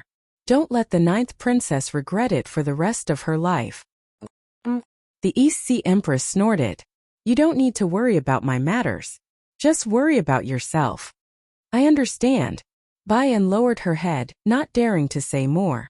"Take her out," the East Sea Empress ordered. The female generals beside her immediately rushed forward, took Baiyan and pushed her out. Rainbow Phoenix. After the female generals left, the East Sea Empress asked again, "Which part of the hidden immortal continent is the most chaotic right now?" "Empress." The Rainbow Phoenix general hurriedly replied, "Right now, the 9 states of the hidden immortal continent are suffering from famine and war. I can't say which part is the most chaotic." "Oh." The East Sea Empress glanced at the Rainbow Phoenix general and said calmly, "Just now, the new great general of the Sun Palace, Sun Cho, said that the great general of the Lunar Temple has already gone to the soaring Dragon Mountain range to suppress the remnants of the Tao sect." "Yes, that's it. Banish Bai to the soaring Dragon Mountain range." Chapter 4465. Empress. General Colored Phoenix was shocked and hurriedly said, "Although Tao Wu has some strength, she is a woman after all. If she is banished to the soaring Dragon Mountain range, I'm afraid she will be in danger. Empress, please show mercy and spare Tao Wu." "Damn it." The East Sea Empress was furious. "I've already made a decision and you dare to disobey? Do you want to be banished to the lower realm too?" "I don't dare." General Colored Phoenix did not dare to say more. She lowered her head and followed the order. She directed the female general of Fragrance Hall to escort Tao Wu and urged the clouds to fly out of the magnificent mountain range. Xiaohua, Xiaohua. The East Sea Empress sat on the golden chair with a mysterious smile on her face. She thought to herself, "I'd like to see what kind of surprise you can bring me." Xiaohua naturally did not know that Princess Xian was suppressed in the Heaven Punishment Prison Crystal of the hidden immortal continent. He also did not know that the East Sea Empress was trying her best to scheme against him in order to save her daughter. At this moment he was flying to the Chitty River with Su Ji and Fairy Xingyu. These 3 Dao sect cultivators could now be regarded as the supreme cultivators of the Dao sect in the 3 continents. However, they did not use any special magic. They just moved their bodies and flew high in the sky of the 1,000 Demons sacred realm. The speed of the 3 was not fast but not too slow either. Seeing the constantly changing scenery and the changes in the sky, Xiaohua naturally would not give up the opportunity to ask the 2 immortals for advice. Whether it was the questions he had during cultivation or his own guesses, he told them all. Xiaohua had a good impression of Xiaohua. He did not have much time to give him pointers during their previous meetings. Now that he had free time and wanted to borrow Xiaohua's power, Suji answered all of Xiaohua's questions. Looking at Fairy Xingyu at first, she just pursed her lips and smiled. From time to time, she would mock Suji, saying that he wanted to take in a disciple before leaving the 3 continents. However, a few days later, as Xiaohua's questions became more and more profound, Fairy Xingyu could not help but speak. Fairy Xingyu's cultivation was not as high as Suji's, but she was the law envoy of the Palace of Justice. She knew many secrets of the immortal world and had seen many immortal cultivation techniques. Sometimes, Fairy Xingyu could answer Suji's questions very well. Of course, occasionally, there would be questions that the 2 immortals couldn't answer, causing them to argue. As they argued, the 2 immortals looked at each other. After all, Suji and Fairy Xingyu were immortals from the immortal world, while Xiaohua was only a Mahayana cultivator from the 3 continents. If Suji and Fairy Xingyu's cultivation was a lake, then Xiaohua was just a small puddle. However, when faced with Xiaohua's question, Suji and Fairy Xingyu felt that Xiaohua was no longer a small puddle. He might also be a lake. However, the lake might be smaller than them, but there were many waterways in the lake, and the waterways led to the boundless sea. Xiaohua was currently cruising around the edge of the lake, bitterly looking for the waterway that led to the sea. As long as Xiaohua found the direction that led to the boundless sea, regardless of the size of the waterway, it would not be able to stop his cultivation from growing like a hot knife through butter. At this point, Suji and Fairy Xingyu no longer doubted that Xiaohua could ascend. The only thing they wanted to know was what level Xiaohua would be when he ascended to the immortal world. However, they also guarded the secret of the immortal world and did not dare to reveal it. The only thing they could do was explain the profound meaning of cultivation to Xiaohua without reservation. After Xiaohua ascended to the immortal world, they could draw him into their sphere of influence. Of course, there was still a difference between Suji and Fairy Xingyu. Suji did not reveal his own selfish motives. He only tried his best to tell Xiaohua about the gains and losses of his cultivation. On the other hand, Fairy Xingyu often revealed some of the benefits of the Palace of Justice. Xiaohua was not in the mood to think too much. He only knew that he was now taking an immortal as his teacher. Every word from the 2 immortals was like a bright star in the sky, illuminating his cultivation path. He had long been immersed in an intoxicated state that was even more intense than ascension. Alas, until one day Fairy Xingyu sighed. Xiaohua, your cultivation path is no longer difficult. All you need is time. From now on, even if you don't cultivate and sleep every day and night, your strength will slowly increase until the laws of the 3 continents can no longer tolerate you. They will wake you up and kick you directly to the immortal world. As for the tribulation, I can see it even with my eyes closed. How could the thunderbolt technique taught by the punishment envoy of the Palace of Justice not be able to withstand the thunder tribulation of ascension? If it weren't for the fact that entering the immortal world is a big crime, I would almost want to take you back to the immortal world. Xiaohua's eyes flashed with starlight. Wisps of mystery swam in the starlight like chains. He raised his head in a daze. His thoughts had not awakened from the experience that should not exist in the 3 continents. He did not hear Fairy Xingyu's words at all. Don't listen to her nonsense, Suji said with a smile. No one knows what the result will be until the last step. Although I am the punishment envoy of the punishment palace and sometimes control the thunder tribulation, the thunder tribulation is the will of heaven and earth. Even an immortal cannot know the profound meaning of the thunder tribulation. Although you have cultivated the thunderbolt technique, there is still a long way to go before you can resist the thunder tribulation. Well, if you still have time, you can experience the fury of thunder in Mo Yuntong. The fury of thunder is the thunder cultivation technique practiced by the punishment envoys of the immortal world. It is said that it was created a long time ago, when the punishment celestial lord comprehended the thunder tribulation and refined the immortal slaying stage. Of course, the fury of thunder is still different from the thunder tribulation. It can only help you understand the thunder tribulation a little more. Haha. Fairy Xingyu covered her mouth and laughed.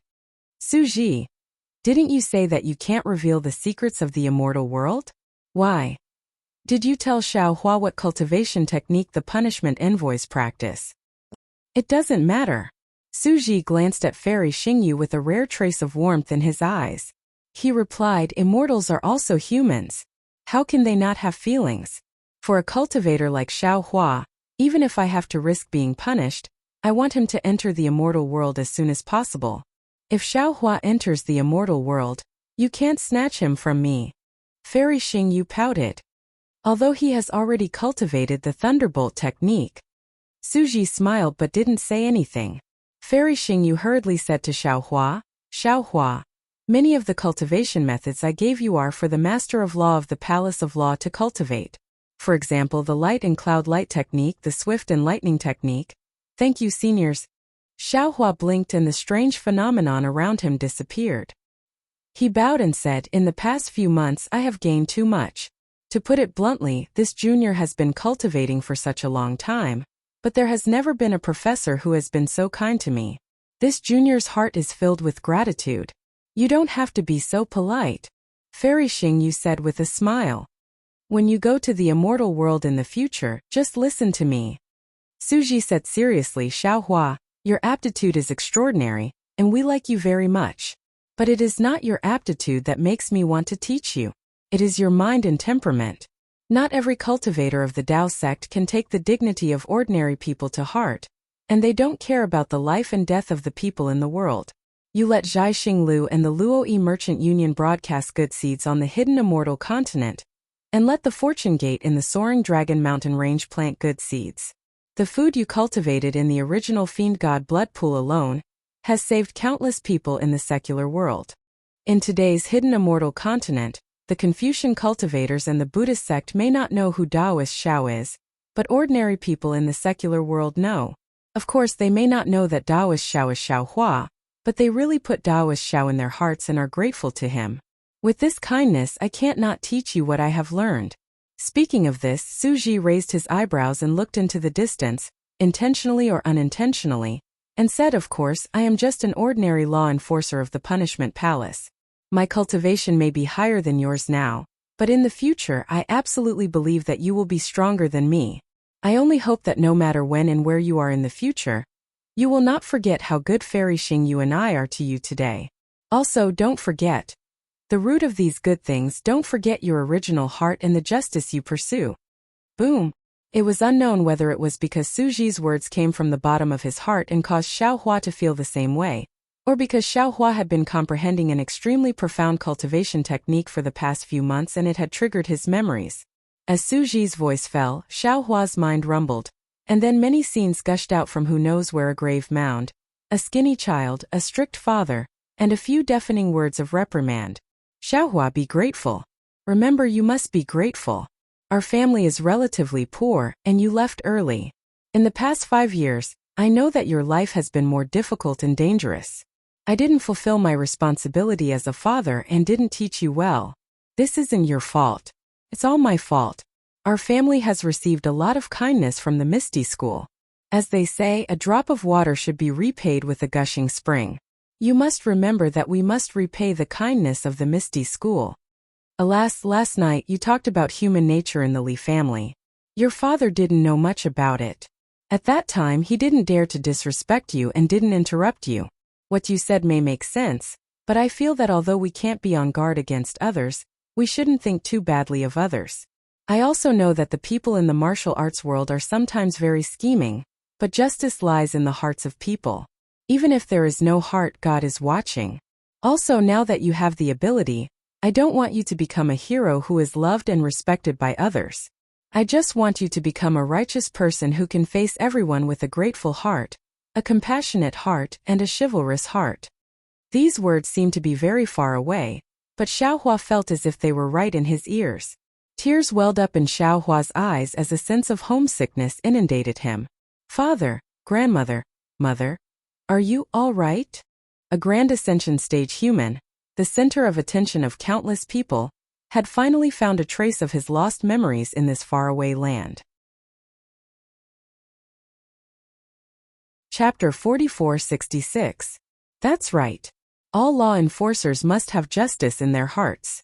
They must face all living things in the immortal world with a grateful heart, a compassionate heart, and a chivalrous heart.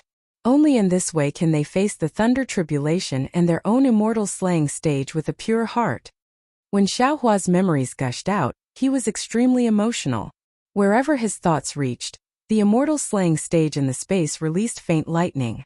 This lightning killed all things and also gave birth to all things. In the midst of life and death, a suction force that made Xiaohua's mind feel extremely close was born. Xiaohua didn't need to think too much. His mind had already fallen into the space. In the space, the immortal slaying stage that had been flashing with lightning along with Xiaohua's comprehension of the thunder art. At this moment, seeing Jade Archive Xiaohua appear, it released a dazzling brilliance, like a thunder flower in full bloom. Jade Archive Xiaohua couldn't help but turn into a stream of light and fall into this thunder flower. Xiaohua's emotions were slightly shaken, and ring-shaped thunderbolts immediately appeared around his body. Crack, crack, crack. They rushed out in all directions. Su Ji and Fairy Xingyu were stunned. Just as they were about to activate their Dharma power to resist, they saw the weakness in Xiaohua's eyes. Their hearts skipped a beat. The two of them looked at each other. With a flash of their bodies, they went far away, leaving the thunderbolts swimming around Xiaohua and flashing wantonly. Su. Fairy Xingyu saw Xiaohua's figure looming in the thunderbolt, as if his whole person had turned into a thunderbolt. Her heart was filled with surprise as she whispered, "I can't understand Xiaohua anymore." "That's right." Su Ji also whispered, especially now. "Back then, I saw Celestial Venerable Master of Laws personally make a move." Fairy Xingyu nodded and said, "In my memory, that palm was like the entire heavenly Tao appearing in front of my eyes. I feel that, even if I cultivate for another 100,000 years, I won't be able to compare to a grain in the Celestial Venerable's hand. Although Xiaohua's strength is not as strong as ours, from the thunder he turned into, I actually saw that kind of vague feeling, a feeling of the heavenly Tao overflowing. Could it be that he is the reincarnation of a Celestial Venerable?" Although Su Ji knew that he was talking to Fairy Xingyu, he hurriedly stopped her from guessing. "Xiaohua is Xiaohua. A Celestial Venerable is a Celestial Venerable. Even if it's an immortal king, it has nothing to do with us. We formed a relationship with Xiaohua in the 3 continents, but now that we've arrived at the celestial realm, I really don't know if this is fate or not. Let's just do what we need to do. Don't say too much." "Fate." Fairy Xingyu's eyes were also watery. She raised her hand to hold Su Ji's arm, tilted her head slightly to Su Ji's shoulder, and whispered, "I'm really grateful to the heavens. If it weren't for this fate, my soul would have been destroyed long ago." "Well?" Su Ji's body stiffened slightly, and he slowly withdrew his arm. He forced a smile on his face and said, "Actually, as long as it's an immortal from the immortal realm, if they encounter such a situation, anyone would help." "Humph. How boring."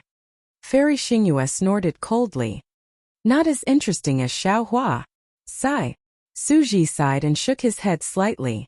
However, after a while, Fairy Xingyu smiled again and whispered, "Su Ji, you've never told me about your hometown.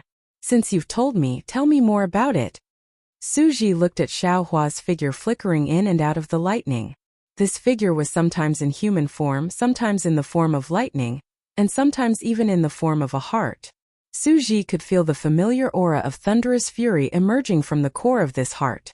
Su Ji suppressed the surprise in his heart and didn't dare to disturb Xiaohua too much. He flew another 100 kilometers and released his divine sense. While guarding Xiaohua, he said, "My memories of my hometown have faded, but there are many interesting things that happened there. I remember when I was young." Fairy Xingyu cupped her cheeks with both hands and stared at Su Ji with a smile on her face. Weren't the memories that Su Ji was talking about her memories as well? She didn't know how long it had been since a man had been so patient and talked so tirelessly. He opened up the memories of time bit by bit, and gradually filled the cracks in her heart with love. Love was never an expression of ordinary people. The demon clan, cultivators, and immortals, no matter how long they had been cultivating, when love came, they had no power to resist. Because love was destined. It was irresistible and inexplicable. More than a month had passed, and the cold wind was gradually blowing. Su Ji frowned and looked at the flashing lightning in the distance. At this time the lightning was different from before. The unruly and arrogant feeling was gradually gone, and the anger contained within was gradually born. Similarly, Xiaohua's figure had completely turned into a thunderbolt, but this thunderbolt was condensed into the shape of a heart. Su. Fairy Xingyue was also a little impatient. She secretly whispered, "It seems that the time for the Star Moon Palace to appear is coming. Why don't we wake Xiaohua up?" "No." Su Ji spoke resolutely and decisively. "Even I've only encountered the lightning transformation stage twice in the immortal dimension. Xiaohua has just come into contact with the fury of thunder, and he can have such a realization. His future thunder cultivation technique is limitless. We'll go there ourselves. There's no need to wake him up." "But," Fairy Xingyue was puzzled. "Didn't your divination say that he is your hope? The mystery of opportunities is not something that can be understood by divination." Su Ji replied faintly, "If I ruin Xiaohua's opportunity for the sake of my opportunity, this opportunity, I'd rather not have it." Fairy Xingyue bit her lip and said, "I'll listen to you. You go first." Su Ji glanced at Xiaohua as if he was worried. Fairy Xingyue stamped her feet in midair and said reproachfully, "You're so scheming. I didn't think of waking Xiaohua up."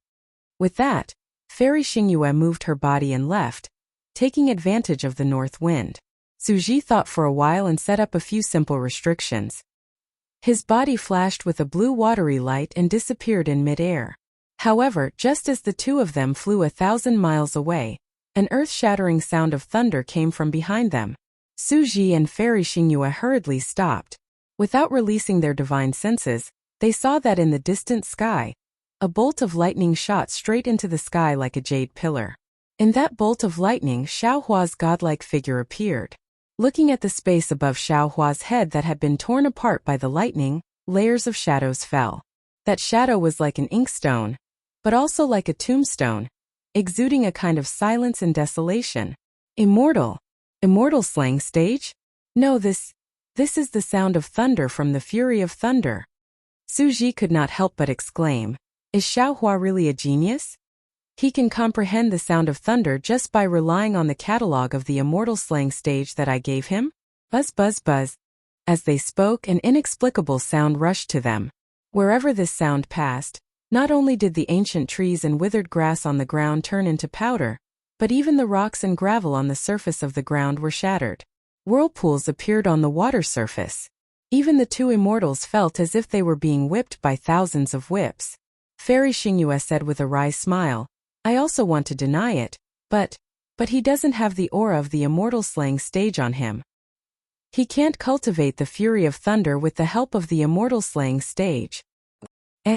While the two of them were overestimating Xiaohua's divine senses swept over.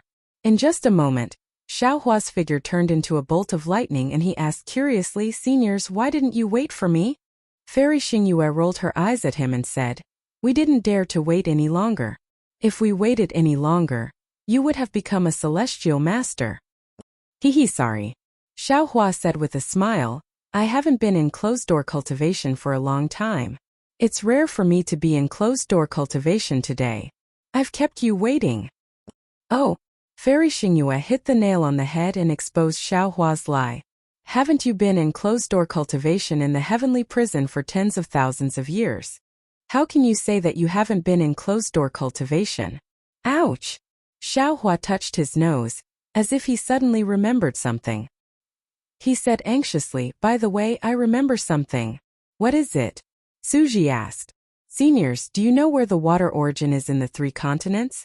Xiaohua didn't intend to know the answer. He just wanted to change the topic. It was not beyond his expectations. Not only Su Ji but Fairy Xingyue also showed a wry smile and said, "Do you think the water origin is innate heavy water? I've cultivated for so long, but I've never seen the water origin. If you know where it is, please let me know in advance.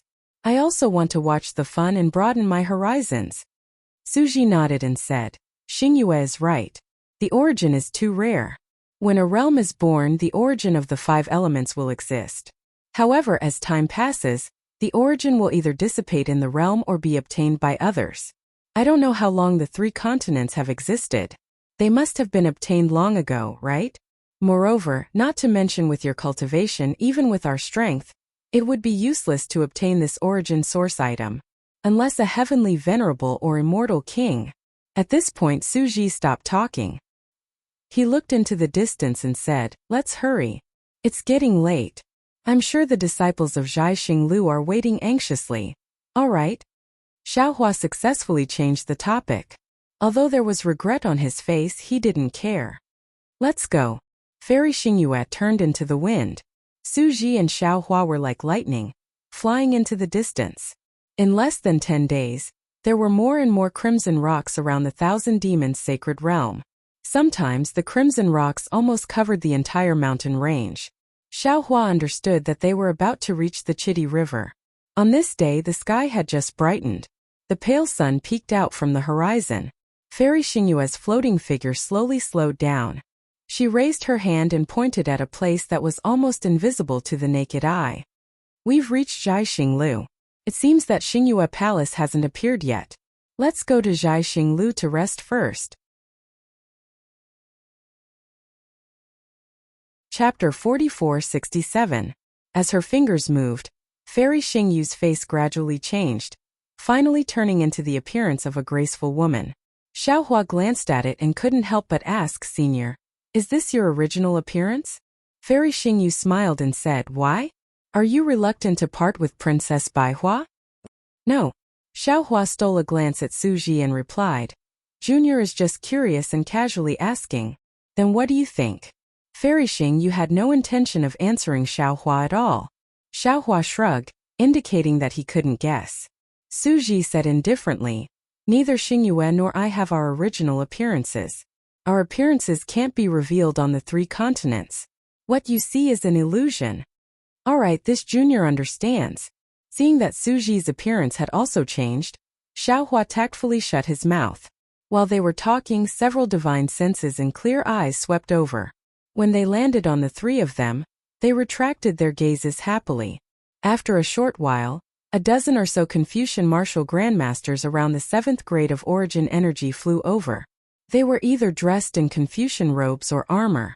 When these martial grandmasters saw Fairy Xingyu, they bowed respectfully and said, "Subordinate greets Palace Master." And Fairy Xingyu nodded and waved her hand to signal them to get up. She raised her hand and pointed at Suji and Xiaohua, saying, "These are my good friends, Senior Su and Spiritual Master Xiao. When you see them, it's like seeing me." "Yes." The dozen or so Confucian cultivators didn't dare to be negligent and hurriedly bowed to the 2 9th-level cultivators, saying, "Greetings, Senior Su and Spiritual Master Xiao." However, when the 3 words Spiritual Master Xiao came out, several Confucian cultivators came to their senses and exclaimed, "Spiritual Master Xiao? Xiaohua? Spiritual Master Xiao of the Fortune Gate?" Xiaohua touched his nose, regretting that he didn't disguise himself. He nodded slightly and said, "Yes, it's me. It's really Spiritual Master Xiao. It's really Spiritual Master Xiao." At this time, the dozen or so Confucian cultivators were all excited. Junior thought that Spiritual Master Xiao had returned to the hidden immortal continent. "I really didn't expect to see Senior here." Fairy Xingyu looked at Suji, who was somewhat neglected, and asked, "What's wrong? Is Spiritual Master Xiao very famous now?" "That's right, Palace Master. Don't you know?" A Confucian cultivator nodded vigorously. "Right now, 1 demon and 1 human are in the limelight in the Thousand Demons' sacred realm. One of them is the heaven-defying Thunder Phoenix, who has just become a 7-star great saint. This great saint of the demonic race is the first great saint of the Great Holy Temple, and he was the one who facilitated the 7 saints to become sworn brothers. Although this great saint doesn't have any power of his own within the Thousand Demonic sacred realm, when he entered the Great Holy Temple, he attracted the congratulations of tens of thousands of stars. Who knows how many demonic races have benefited from this?" Another Confucian cultivator continued, "And this person is naturally the Fortune Gate's Taoist Xiao. It is said that Taoist Xiao fought the 3 great saints of the demonic race, the golden-winged great roc, the 5-colored sea god shell, and the flying feather void beast alone in Bai Qingyu. He even commanded hundreds of thousands of Fortune Gate's disciples to massacre Bai Qingyu, flattening the heaven-concealing ridge and ancient Bell Mountain. If it weren't for the heaven-defying Thunder Phoenix, Taoist Xiao and the three great saints of the demonic race would have turned hostility into friendship, and I'm afraid that another great saint of the demonic race would have fallen. Seems it's not that complicated. Xiao Hua rubbed his nose and wanted to explain, but before he could say anything, another Confucian cultivator shouted. Not only that, Taoist Xiao was very angry because his good friend was suppressed in by Qingyu. When he ordered the Fortune Gate's disciples to return to the hidden immortal continent, they were to kill the demonic race along the way. They must walk a bloody path. And the Fortune Gate's disciples did exactly that, steadily advancing from Bai Qingyu to the North Sea and East Sea. Wherever they passed, rivers of blood flowed, and many demonic races were killed. This is purely a rumor. Another Confucian cultivator hurriedly refuted. The information I received is not like this. The Fortune Gate's disciples did not kill too many demonic races. They only killed the demonic races that blocked their path. As long as there was no resistance, they never made a move. There are some problems with the information you received. Another Confucian cultivator with a slightly shorter stature shouted, his scarlet-red face showing a layer of agitation. Wherever the Fortune Gate's disciples went, all the demonic races in the 1,000 demonic sacred territory trembled in fear. None of them dared to show their prowess. Of course, according to this old man's knowledge, there are close to 400 to 500 demonic races and 37 demonic kings in the 37 demonic territories near the North Sea, and they are urgently discussing how to stop the Fortune Gate's disciples. However, because Taoist Xiao had issued an order when the Fortune Gate's disciples set out, they were to kill anyone who stood in their way. Therefore, these demonic kings did not dare to act blindly without thinking, and they are currently seeking help from the Great Sage Hall. Damn it, this is so satisfying. At this point, the Confucian cultivator bowed deeply to Xiao Hua and said, Taoist Xiao, Junior Zhuhong is in charge of the star-picking tower in the 1,000 demonic sacred territory. Although Junior has not been humiliated in the 1,000 demonic sacred territory, in this demonic territory where humans are inferior to dogs, I have seen all the humiliation the demonic races have done to our human race. Junior has never been so happy as today. Taoist Xiao is the pride of our human race, the leader of our human race. Taoist Xiao, although your reputation is like the sun in the midday sky in the 1,000 demonic sacred territory, and this news has not been approved by the palace master, we dare not leak it. Even in the star-picking tower, not many people know about it. But rest assured, your reputation is like rolling thunder. Before long, before the Fortune Gate's disciples set foot on the hidden immortal continent, your name will be known throughout the world. Seeing that the Confucian cultivators were so excited that they ignored her, and were about to crowd around Xiao Hua, Fairy Xingyu's face turned sullen, and she said angrily, Xiao Hua, I treated you as a relative in vain. You caused such a big commotion in the 1,000 demonic sacred territory, and you didn't even tell me? Xiao Hua was speechless, and he argued, Senior, it's not that Junior didn't want to tell you, but this matter of fighting and killing really spoils the mood. Moreover, no matter how big of a commotion Junior caused, isn't it not as powerful as Senior Xingyu? Senior, look at your subordinates. Which one of them isn't an all-powerful figure? Which one of them isn't capable of doing earth-shattering things? It's just that they can't act casually for the sake of Xingyu's development. Junior didn't have such scruples and dared to act. Humph. Your mouth is smeared with honey. Fairy Xingyu curled her lips in disdain, but her face was smiling like a flower. Suji frowned and asked, I forgot to ask you. Who is that little white dragon whose soul is similar to yours? Oh, his name is Xiao Bai. His original body was a giant python. Later on, he cultivated into a python dragon, and his physical body was destroyed. His primordial spirit cultivated with Junior, and after he took over Junior's body, it was somewhat similar to Junior's. The ancient Bell Mountain's Demon King coveted Junior's Fortune Gate, and the seven-colored sea god Shell also had some matters to discuss with Junior, so they took Xiao Bai as Junior and captured him. Xiao Hua concisely explained the cause of the matter, but when Su Ji heard Xiao Hua mention the seven-colored sea god Shell, a look of shock appeared on his face. He raised his hand and said, It's not too late to talk about this in the star-picking tower. Yes, Senior. Xiao Hua hurriedly shut up. Let's go. Fairy Xingyu ordered and flew to the front. Su Ji naturally ignored the Confucian cultivators and followed behind. Xiao Hua was about to follow when he saw the dozens of Confucian cultivators looking at him eagerly. He thought for a moment, slowed down and raised his hand. "Fellow immortals, let's go together." "Yes, senior." Zhu Hong was overjoyed and flew over first. A few other Confucian cultivators hurriedly followed, and the rest flew at the back with smiles on their faces. Those who surrounded Xiao Hua were basically generals in armor. They were straightforward, and Xiao Hua's massacre of Bai Qingyu was very satisfying and greatly boosted the morale of the human race. They admired Xiao Hua greatly, and some of them became familiar with Xiao Hua in less than half a cup of tea. Seeing that Xiao Hua was not arrogant and was also Fairy Xingyu's relative, they soon talked about everything. Xiao Hua had always been curious about this mysterious Xingyu. It seemed that Xingyu's tentacles were spread all over the 3 continents. Not to mention anything else. Even Fairy Xingyu and Suji didn't know that Xiao Hua massacred Bai Qingyu and led the troops south. But Xingyu had already received the news, and most of the news was true, which made Xiao Hua really admire her. Ying Per and Xiong Yi could be considered outstanding in this regard. But the Fortune Gate and the Continuous Merchant Union were far inferior to Xingyu. Therefore, Xiao Hua himself also became acquainted with these Confucian cultivators. Looking at the mountain-like pavilion in front of him, Xiao Hua had already chatted a lot with these generals.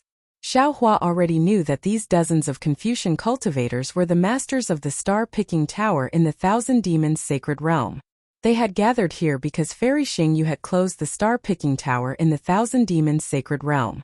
It was also because they had made great contributions to Xingyu that Fairy Xingyu allowed them to enter the Star Moon Palace. Of course, these masters were puzzled by Fairy Xingyu's decision to close the star-picking tower. This was because the star-picking tower in the Thousand Demons Sacred Realm was different from the hidden immortal continent and the pure land of ultimate bliss. There were many demon races in the Thousand Demons Sacred Realm who were willing to trade with the star-picking tower in exchange for what they wanted. Similarly, the star-picking tower could also obtain demon fruits, demon herbs, and other things that the human race couldn't normally obtain from the demon races. It could be said that the star-picking tower's profits in the Thousand Demons Sacred Realm were more than those of the hidden immortal continent and the pure land of ultimate bliss. Xiao Hua naturally understood Fairy Xingyu's plan. If the Star Moon Palace was as Suji had divined, it would be her and Suji's last chance. Moreover, it would also be her most confident chance. Therefore, Fairy Xingyu had to wrap things up well. Although the Star Moon Palace was huge, it might not have any supreme cultivators. At most, it might have some 9th-grade Essence Force worshippers. If there were no supreme cultivators protecting it in the Thousand Demons Sacred Realm, the star-picking tower would definitely be targeted by the demon race. If one of the many star-picking towers was invaded by the demon race, then there would be a snowball effect. Not only all the star-picking towers in the Thousand Demons Sacred Realm, but even the star-picking towers in the hidden immortal continent and the pure land of ultimate bliss would also be affected. Fairy Xingyu wouldn't let the star-picking tower fall to such a state. Therefore, she had made such a plan. Chapter 4468. Xiao Hua didn't think too much about it before, but when he saw how dejected these tower masters were, it was obvious that they didn't want to give up on their previous efforts. Of course, he couldn't tell these tower masters about Fairy Xingyu's plans, so he asked about the secrets of the 3 continents and the situation of the Dao sections. Xiao Hua's questions didn't involve Fairy Xingyu, so these tower masters didn't have any scruples and answered with a smile. In the end, Xiao Hua's heart skipped a beat, and he suddenly asked, "By the way, I met a fellow immortal called Zhu Qing in the Bronze Pillar Nation star-picking tower. Do you know where he is now?" "Ioyo, I got it." A slightly powdery Confucian cultivator next to Zhu Hong slapped his forehead and shouted, "I'm Zhu Qing's good friend." Zhu Qing once said that he met an extremely interesting Dao cultivator in the Bronze Pillar Nation, and he admired this cultivator a lot. He said that this cultivator was only at the 3rd or 4th stage of Essence Qi, but he needed a rare benevolent heart and filled the book of heroes of our star-picking tower. I really didn't expect that this Dao cultivator was Taoist Master Xiao. Xiao Hua looked at the Confucian cultivator's coquettish appearance and his slightly pinched fingers, and goosebumps rose all over his body. He hurriedly shrunk his neck and asked, "Where is fellow immortal Zhu Qing now? I also want to ask him if his book of heroes is filled." I'll let you know, Taoist Master Xiao. The Confucian cultivator smiled and replied, although Zhu Qing isn't a tower master and his strength is average, he has made a lot of contributions to our star-picking tower. Now, he has received the palace lord's favor and has been escorted to the star-picking tower. Haha, very good. Xiao Hua nodded slightly. He also understood that the so-called contribution should be the body of Princess Baihua. However, it was also because of Zhu Qing that Princess Baihua didn't die in the countryside. This drinking and pecking was really wonderful. While they were talking, the star-picking tower of the Thousand Demons' sacred realm was already in sight. This star-picking tower was different from the one Xiao Hua had seen in the Bronze Pillar Nation. It was in the shape of a tower. This pagoda was different from the ordinary pagodas of the Buddhist sections. It was very fat and large. Just from afar it looked like a square. The tower-shaped Zhaixing Lu was divided into more than 10 levels.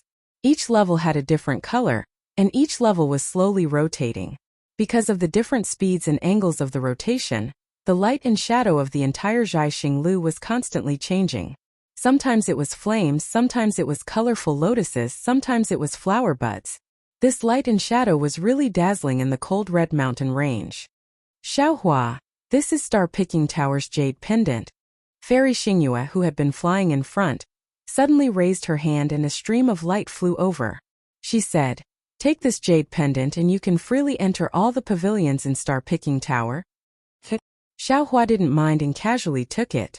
The group of Confucian cultivators next to him raised their eyebrows and showed surprise in their eyes. However, this surprise disappeared in a flash, and they didn't even exchange glances with each other. Boom! Just as Fairy Xingyue finished speaking, a layer of fiery starry flame suddenly appeared in front of her and Su Ji. This starry flame completely enveloped the space within a few miles. A wave of air mixed with cold ice immediately emerged from the void. Moreover, amidst the biting cold wind, the power of the stars and moon fell out of thin air. A chilling intent spread all over the place. Xiao Hua, what do you think of my waning moon chilling star array? Fairy Xingyue asked with a smile, ignoring the starry flames that had descended. She turned her head to look at Xiao Hua contentedly. Upon hearing this, Xiao Hua almost fell from the sky. He had been surprised when he saw the starry flames appear. Logically speaking, it was impossible for Fairy Xingyue to trigger a large array outside his Zhaixing Lu. Now that he heard Fairy Xingyue's words, he understood that Su Ji had praised the capital star array of Black Wind Ridge very much. Xiao Hua had replied with a little self-satisfaction, and Fairy Xingyue had remembered it. She was actually showing off here. Elder sister. Xiao Hua held his forehead with one hand and said, You are the master of Xingyue. How can I compare myself to you? My large array can only resist cultivators of the 4th grade of origin energy, but your large array can resist great demons and demon kings of the 7th or 8th grade of origin energy. This waning star chilling moon grade array is far from being comparable to my Fortune Gate's capital star array. Fairy Xingyue flicked her sleeve, and a brilliance like the stars gushed out and landed on the starry flames. The starry flames slowly extinguished and disappeared into the void. Then, Fairy Xingyue moved her body again. Just as she was about to move, Su Ji, who was beside her, said indifferently, Although the waning moon chilling star array is sharp, it's much weaker than the capital star array. Fairy Xingyue's body also stagnated and fell a few feet before she flew up again. She turned her frosty face and stared at Su Ji, saying, Su Ji, will you die if you say something nice? After saying that, she ignored Su Ji and turned into a ray of starlight, disappearing instantly. Su Ji's expression did not change. He looked at Fairy Xingyue's back and moved his body. However, as soon as he moved, hundreds of meteor phantoms appeared from all directions, sealing off the area within 1,000 feet of Su Ji. Moreover, the space within this 1,000 feet swayed as if it was being blown by the wind. The meteors seemed to be dragging their tails as they struck Su Ji. Boring. Su Ji spat out 2 words indifferently. He raised his right hand and pointed his index finger at the void. Layers of water blue lightning surged out like a fountain, rushing in all directions at an extremely fast speed. Gotcha! Amidst the crackling sounds, all of the meteors were shattered and turned into nothingness. Then Su Ji's body flew slowly and landed on the top floor of Zhaixing Lu in the distance. Sigh. Xiaohua shook his head helplessly behind the two of them. He secretly cursed, damn it, he's an immortal who knows how old he is, yet he's still involved in these romantic affairs. It's really nauseating. Senior Su, you obviously have some feelings for Fairy Xingyue. Why didn't you make it clear? When you appeared as Do Shanjun back then, weren't you also extremely handsome? Didn't those women from the Bronze Pillar Nation go crazy for you? Could it be that the real Fairy Xingyue doesn't dare to confess? Oh, I understand. Xiaohua came to a realization. According to Fairy Xingyue, Punisher Heavenly Venerate doesn't seem to get along well with Ruler Heavenly Venerate. If the two of them develop feelings for each other, I'm afraid it won't be easy to deal with. Damn it, it's really uncomfortable to be an immortal. Xiaohua flew back to the place where Suji had shattered the waning moon chilling star array. The aura of the shattered void had not been completely annihilated. Xiaohua's protective brilliance was still cut open. While Xiaohua had witnessed Suji's strength, he was also quite convinced by him. That day in the Bronze Pillar Nation, Xiaohua's bullying of Do Shanjun could be said to have caused Do Shanjun to lose face. Even during the battle at the Black Wind Ridge, Xiaohua had not let Do Shanjun off easily. Xiaohua now knew that Do Shanjun could have pinched him to death with a finger at that time. However, Suji had not taken out any special magical power. He had only used a Confucian magical power that was suitable for Do Shanjun to fight with Xiaohua. Even though he had been defeated, he had still used any magical power of the Dao sect. Xiaohua could not compare to his self-restraint and breadth of mind. It seems that the job of a punishment envoy is not something that any immortal can do. Xiaohua sighed. I don't know how Senior Su cultivated before he became an immortal. What kind of place is his hometown? It can actually cultivate such an outstanding immortal. Naturally, there were restrictions around the star-picking tower. However, since Xiaohua had the jade pendant given to him by Fairy Xingyue, he naturally would not be stopped. He also landed at the top of the star-picking tower. At the top of the star-picking tower was a palace that did not look big but had an enormous space inside. When Xiaohua entered, Suji was already sitting on a futon. He was holding a jade eye in his hand and looking at it with a frown. Fairy Xingyue was lying on a strange net woven from soft vines. She was suspended in the air and her snow-white jade feet were swaying like crystals. Xiaohua's gaze moved away from the toenails that were painted with starlight. With a wave of his hand, he picked up a spirit fruit that seemed to be 5 stars from a jade table and took a light bite. A ball of fiery juice rushed into his mouth. Xing. Suji put down the jade eye and looked at Fairy Xingyue. What happened to the 3 demon realms, Qijing, Yuanfeng and Bingqin? Why didn't any of the demon realms survive? How would I know? Fairy Xingyue replied unhappily. The great sage hall forced me to close the star-picking tower. How would I know?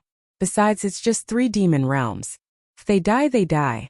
Maybe it's the work of those heavenly kings in the Elysium world. The problem is that 5 temples in the Western Paradise were also destroyed. Suji asked. And these 5 temples covered a radius of nearly 1,000,000 miles. Whether it was the heavenly kings guarding the temple or the Buddhas in the temple, even the good men and women around the temple, they all disappeared. Don't you think there's something fishy about this? Of course I know. Fairy Xingyue replied unhappily. But these are the 3 continents, not the star field of the immortal realm. They are not under my control. Besides, even if I wanted to, I don't have the time. The Star Moon Palace is about to appear. Returning to the immortal realm is our biggest problem. That's true. Suji nodded. We don't have time. At this point, Suji intentionally or unintentionally looked at Xiaohua and said, But other people have the time. Fairy Xingyue raised her eyebrows and said coldly, Suji, what do you mean? I worked hard to create Xingyue. I don't want to give it to a little money grubber. Xiaohua, even if it's you, don't even think about taking Xingyue. When Suji heard this, he didn't know whether to laugh or cry. Previously, when she saw that Xiaohua had some potential, Fairy Xingyue fought to give Xiaohua some benefits. However, when it came to giving Xiaohua something that belonged to Fairy Xingyue was stingy. He really didn't understand what Fairy Xingyue was thinking. Chapter 4469. However, Fairy Xingyue's subsequent words immediately enlightened Suji. Humph, don't think I don't know what he's thinking. Fairy Xingyu snorted coldly. Didn't he support the monster clan to establish the continuous merchant union to compete with Xingyu? I'd like to see how his continuous merchant union can develop to the same scale as my star moon. Then Fairy Xingyu looked at Su Ji and said, could it be? You know that his continuous merchant union is just a child's play? At this point, you're encouraging him to pick the peaches? Forget it.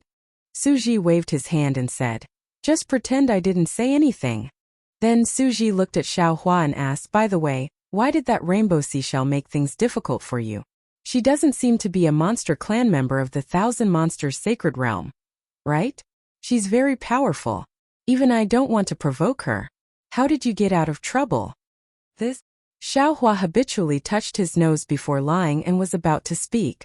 Fairy Xingyu saw it at a glance and shouted, he's going to lie again. When you met me earlier, you told me a lot about Bai Qingyu, but in the end you still lied a lot. Elder sister, when did I lie to you? Xiao Hua had to remove his hand from his nose and said, if I say some things in front of you, wouldn't I be showing off? Besides, there's nothing to say when dealing with a few monster kings. My fortune gate is far inferior to Xingyu's, so I don't dare to say more. That's more like it. Fairy Xingyu snorted coldly and didn't seem to be angry anymore. She shouted, tell me, how did you get rid of that female seashell? I met her back then. Her seashell was too strong, so I didn't have a good way to get rid of it. Actually, it's nothing. Since Xiao Hua had already decided to lie, he had already picked up the brush in his mouth and said with a smile, I have some connections with this rainbow seashell called Bai Xian. Didn't I tell you earlier? Junior wasn't born in the 3 continents, but in the Dawn Rain continent? Junior's sect is called Shang Huaming. Then, Xiao Hua briefly described the battle between him and Bai Xian. He didn't talk about the divine punishment, he talked a lot about the feelings of kinship. In the end, he even embellished the matter between Little White Dragon and Bibo, making Bai Xian look like an old woman looking for a relative. When she found Xiao Hua, the disciple of her deceased relative, she was moved by Xiao Hua's righteousness, and was even more shocked by the love between Bibo and Little White Dragon. She pardoned Xiao Hua's crime of killing Bai Qingyu's hundreds of thousands of demons, and even bestowed Bai Qingyu to Xiao Hua as a thank you gift for finding the 7-colored conch. Then she took Little White Dragon and Bibo away, and wanted to nurture them well. After Xiao Hua finished telling the happy ending, he took a spirit fruit and put it in his mouth. In the end, Bai Xian took the 2 descendants who had a lot to do with her, and returned to her cave residence to live a happy life. Is that all? After listening to Xiao Hua, who looked at her innocently, Fairy Xingyu was stunned. She asked curiously, you didn't do anything. She let you go? Yes. Xiao Hua was also a dead pig that wasn't afraid of boiling water. He nodded and said, I've always convinced people with reason. Besides, I even brought her brother here. What else could she do? Yes, that's true. If it weren't for you, Bai Xian, definitely wouldn't have been able to see her brother. Su Ji didn't know if he really believed it or if he was faking it. He nodded and praised, she should be thanking you. She was the one who caused all of this, so it's a happy ending for all of us to be happy. Xiao Hua smiled. He didn't believe that Bai Xian's big 7-colored halo shell world would be known by others. He also didn't believe that Bai Xian would tell others what happened inside. Moreover, Su Ji and Fairy Xingyu obviously wouldn't have the chance to see Bai Xian again. He wasn't worried about being exposed at all. I don't believe that things will end so simply. Fairy Xingyu shook her head and said, that 7-colored seashell isn't an easy person to get along with. You killed so many demons. How could she let you go so easily? That's impossible. Upon hearing Fairy Xingyu's words, Xiao Hua understood. Although Fairy Xingyu was meticulous, she was not from the royal family, and did not know the dangers of the royal family. Therefore, it was impossible for her to consider things from Bai Xian's point of view and think of the reason why Bai Xian had taken action. Therefore, Xiao Hua smiled and said, if they continue to fight, both sides will suffer. And Fairy Xingyu, do you think she will care about those juniors who are separated by who knows how many generations? Instead of offending a human clan Mahayana realm expert, it's better to take advantage of the situation and turn a bad thing into a good thing. After all these twists and turns were caused by her own actions, right? Suji ignored them and frowned. Xingyue, where is this so-called Red Sea domain? Why don't I have any impression of it? Fairy Xingyue glared at Xiaohua. She knew that Xiaohua wouldn't say much, but she couldn't find any clues. Fairy Xingyue said to Suji, Baixian is from the Sea clan. Her so-called Red Sea domain should be in the demon realm. How could you know? Even I. This is the first time I've heard of it. Why is the 3 continents so chaotic? Suji smiled bitterly. I always thought that this Baixian was from the demon realm, but I didn't expect her to be from another high-level world like us. From what Xiaohua said, I can't tell whether this Red Sea domain is from the upper realm or not. Fairy Xingyue shook her head slightly. However, from Baixian strength, the Red Sea domain is not much different from the demon realm. I'll check it carefully when I return to the Palace of Justice. Seniors. Xiaohua smiled and said, This junior will go for a walk and see my old friends. Seniors, let's discuss the matter of returning to the immortal realm. And go ahead. Suji nodded. However, just as Xiaohua walked out of the hall, Fairy Xingyue's voice sounded again. Xiaohua, don't seduce the star-picking housemaster of Xingye. Xiaohua staggered and turned around helplessly. Elder sister, your Xingyue is not the Yihong brothel. Do you think this junior is interested in seducing them? Fairy Xingyue covered her mouth and laughed. She secretly glanced at Suji. Fortunately, Suji seemed to be thinking about something and frowned. He did not pay attention to what Fairy Xingyue said. The outside of the hall was empty, with only bare stone walls. There was no one around and there was no exit. Xiaohua released his divine sense, scanned the area, and walked towards a certain direction. Sure enough, when Xiaohua arrived in front of the stone wall, a ripple appeared on the stone wall, and a moon gate appeared. Xiaohua floated past the moon gate, and a ripple swept across the jade pendant in front of his chest. Outside the moon gate was the pavilion that Xiaohua had seen outside the star-picking house. Layers of beautiful halos slowly flowed between the pavilions, and an unconcealable coldness emanated from the halos. This coldness not only spread outside the star-picking house, but also seeped into the bottom of the star-picking house. Restrictions that looked similar to defensive formations were born in this coldness. Xiaohua walked to the edge of the pavilion and looked outside the star-picking house. In just a moment it was already snowing outside. The snowflakes were beautiful, and when the brilliance of the star-picking house fell on them, they reflected a variety of colors. Xiaohua felt a sense of contentment even without the company of a beautiful woman. Of course, this feeling of contentment only lasted for a moment. Xiaohua lifted his gaze and looked towards the horizon covered by dark clouds. He said in a low voice, Mother, has there ever been snow in Guizhuang? Naturally, no one answered Xiaohua's whisper.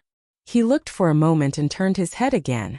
There was a flight of stairs in front of him that led to the next floor. Xiaohua thought for a moment and walked over. However, just as he walked down the stairs, he saw Zhu Qing standing there respectfully, holding something that looked like a book. Fellow Taoist Zhu. Seeing Zhu Qing standing there, Xiaohua hurried over and said with a smile, It's really been a long time. Senior. How could Zhu Qing dare to let Xiaohua call him fellow Taoist? He hurriedly replied, It's enough for you to call this junior Zhu Qing. This junior doesn't dare to talk to senior as an equal. There's no need to be like this. Xiaohua said with a smile, We are old friends, and we had a good chat in the Bronze Pillar country. You don't care about this? Senior is wrong. Etiquette is the foundation of why our human race is stronger than the demon race. If this junior doesn't respect etiquette, law, and etiquette, how is this different from the demon race? I remember that this junior also said at the star-picking house in the Bronze Pillar country that Taoism pursues the heavenly Tao and wants to roam the firmament with their own bodies. Confucian cultivators also pursue the heavenly Tao. However, Confucian cultivators believe that the heavenly Tao is the human path. Experiencing the world of mortals will naturally temper the heavenly Tao in their hearts. The heavenly Tao is either Tao or law or reason. If this junior can't even abide by this etiquette, how can this junior comprehend the will of the heavens and the hearts of the people? Xiaohua was a bit embarrassed. He nodded and said, That's right, that's right. You said this on the ferry under the Rainbow Bridge that day. This Xiao still remembers it. It's good that senior remembers it. Zhu Qing had a respectful smile on his face. He handed over the book in his hand and said, "This junior remembers that senior once said that you wanted to finish writing the Book of Heroes in the star-picking house." This junior held senior's words in high esteem that day. This junior also believed that senior could realize that dream. However, what this junior didn't expect was that in just 200 years, senior had already risen from biographies to this era. Although senior's deeds aren't enough to finish writing the entire this era, this junior knows that it won't be long before senior will have his own Book of Heroes. In the face of Zhu Qing's respect, Xiao Hua's interest was somewhat dampened. However, after some thought, he understood Zhu Qing's difficulties. Zhu Qing was only a Confucian cultivator at the beginning of the 5th grade of Essence Force. He was a human Mahayana cultivator. Even the palace master of the Star Moon Palace treated him as an equal. How could Zhu Qing, the tower master of the star-picking house, dare to address him as a brother? Of course, Zhu Qing wasn't that kind of person. Of course, he wouldn't do anything that crossed the line. Why should he make things difficult for him? Thus Xiao Hua smiled and took the book. He said, "Zhu Qing, back then you told this old man that the Book of Heroes in the star-picking house isn't a book. Why is this book fooling this old man today?" Chapter 4470. Hearing Xiao Hua refer to himself as an old man, Zhu Qing immediately relaxed. He smiled and said, "Senior will know when you take a look." Yes. As Xiao Hua spoke, his gaze landed on the book. He saw that the book was rough to the touch, similar to an ordinary book. There were even layers of paper-like imprints on the side of the book. But when he actually flipped it open, Xiao Hua discovered that the book was completely made of jade. "Senior, use the eye-clearing technique," Minister Zhu immediately reminded as Xiao Hua flipped through the book. "All right." As Xiao Hua spoke, a faint green light appeared in his eyes. Under the light of his clear eyes, the jade began to glow. A book with a golden base and jade words appeared. And on the cover of this book, there were 2 lines of big words, which were respectively, "Hero Book, Xiao Hua's Chronicle." This era? Xiao Hua laughed involuntarily. This old man remembers that this record is the emperor's biography. Because the emperor is the highest leader who manages the country's affairs, he wrote a record for them and called it this record.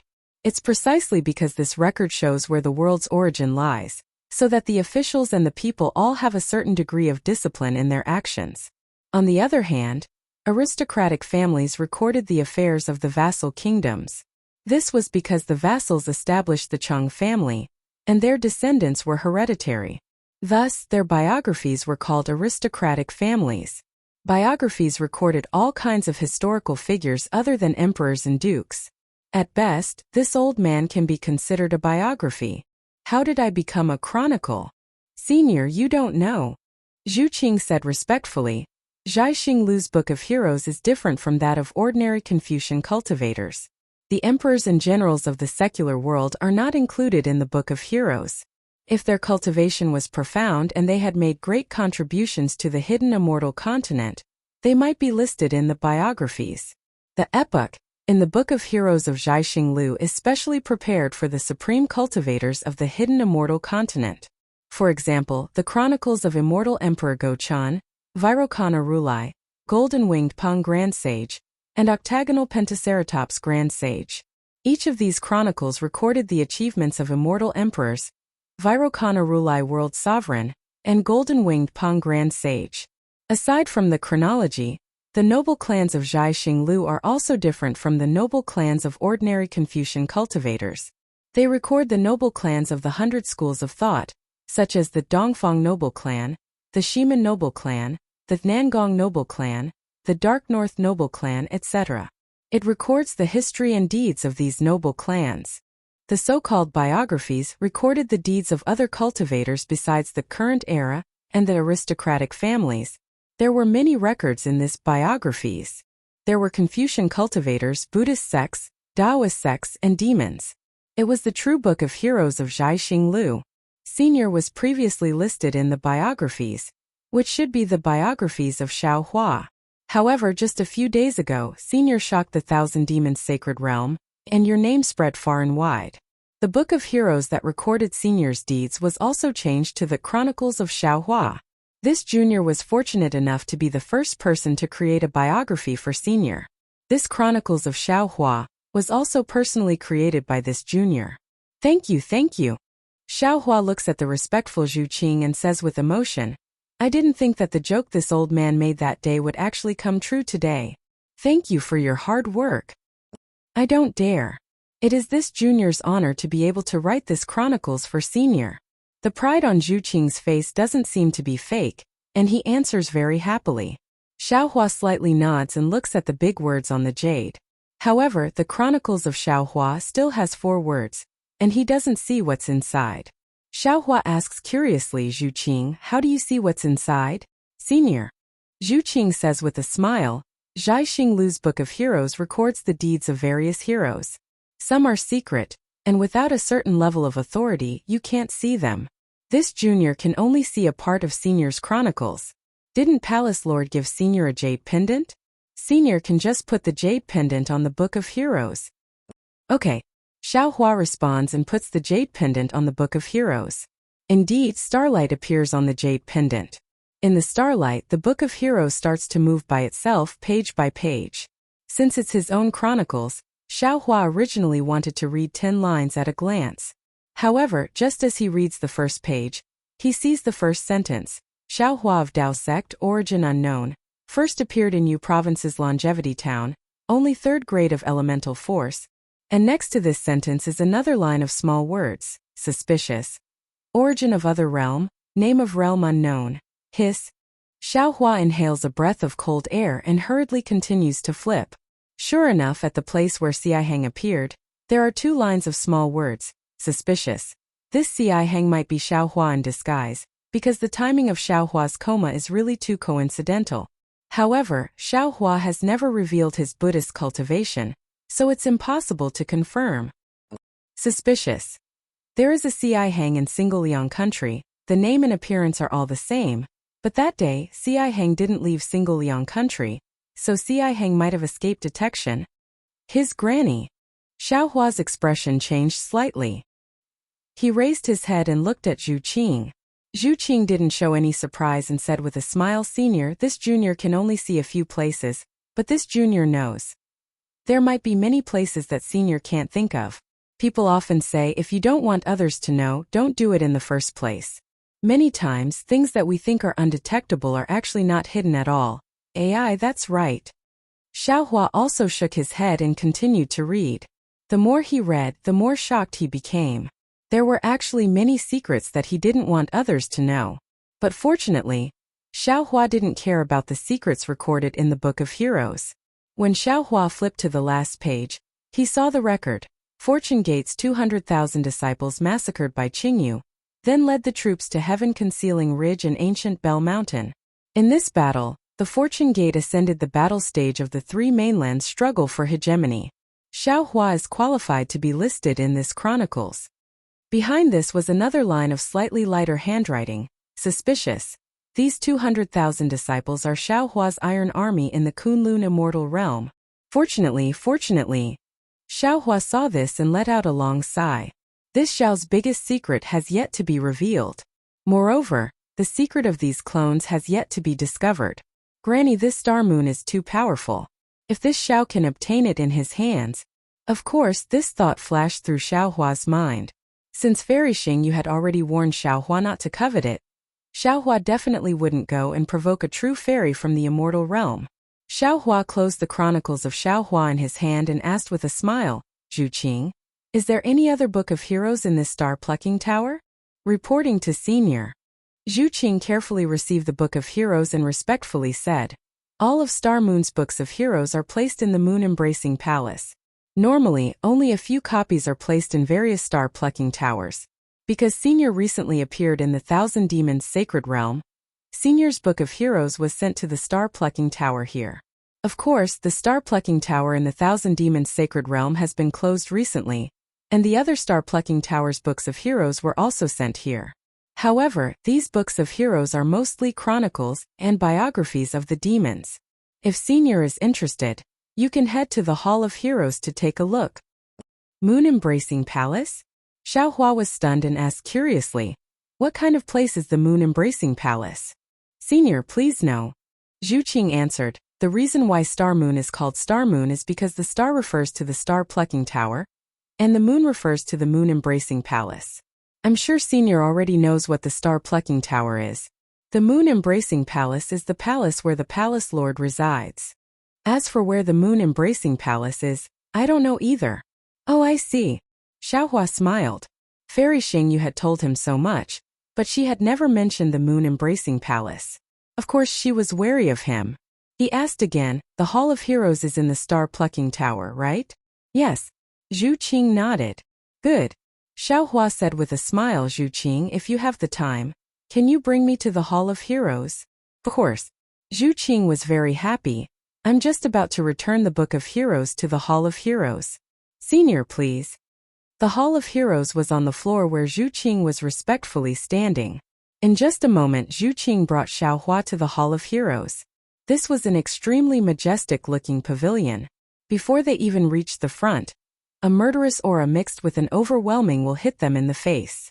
A kind of loneliness and desolation of being suddenly on the battlefield involuntarily arose. In the eyes, a bloody light rushed out from the pavilion. Bursts of war drums and the neighing of thousands of horses also surged in the surroundings like a hidden fragrance. Xiaohua had been on the battlefield, so he was no stranger to this murderous aura that came out of nowhere.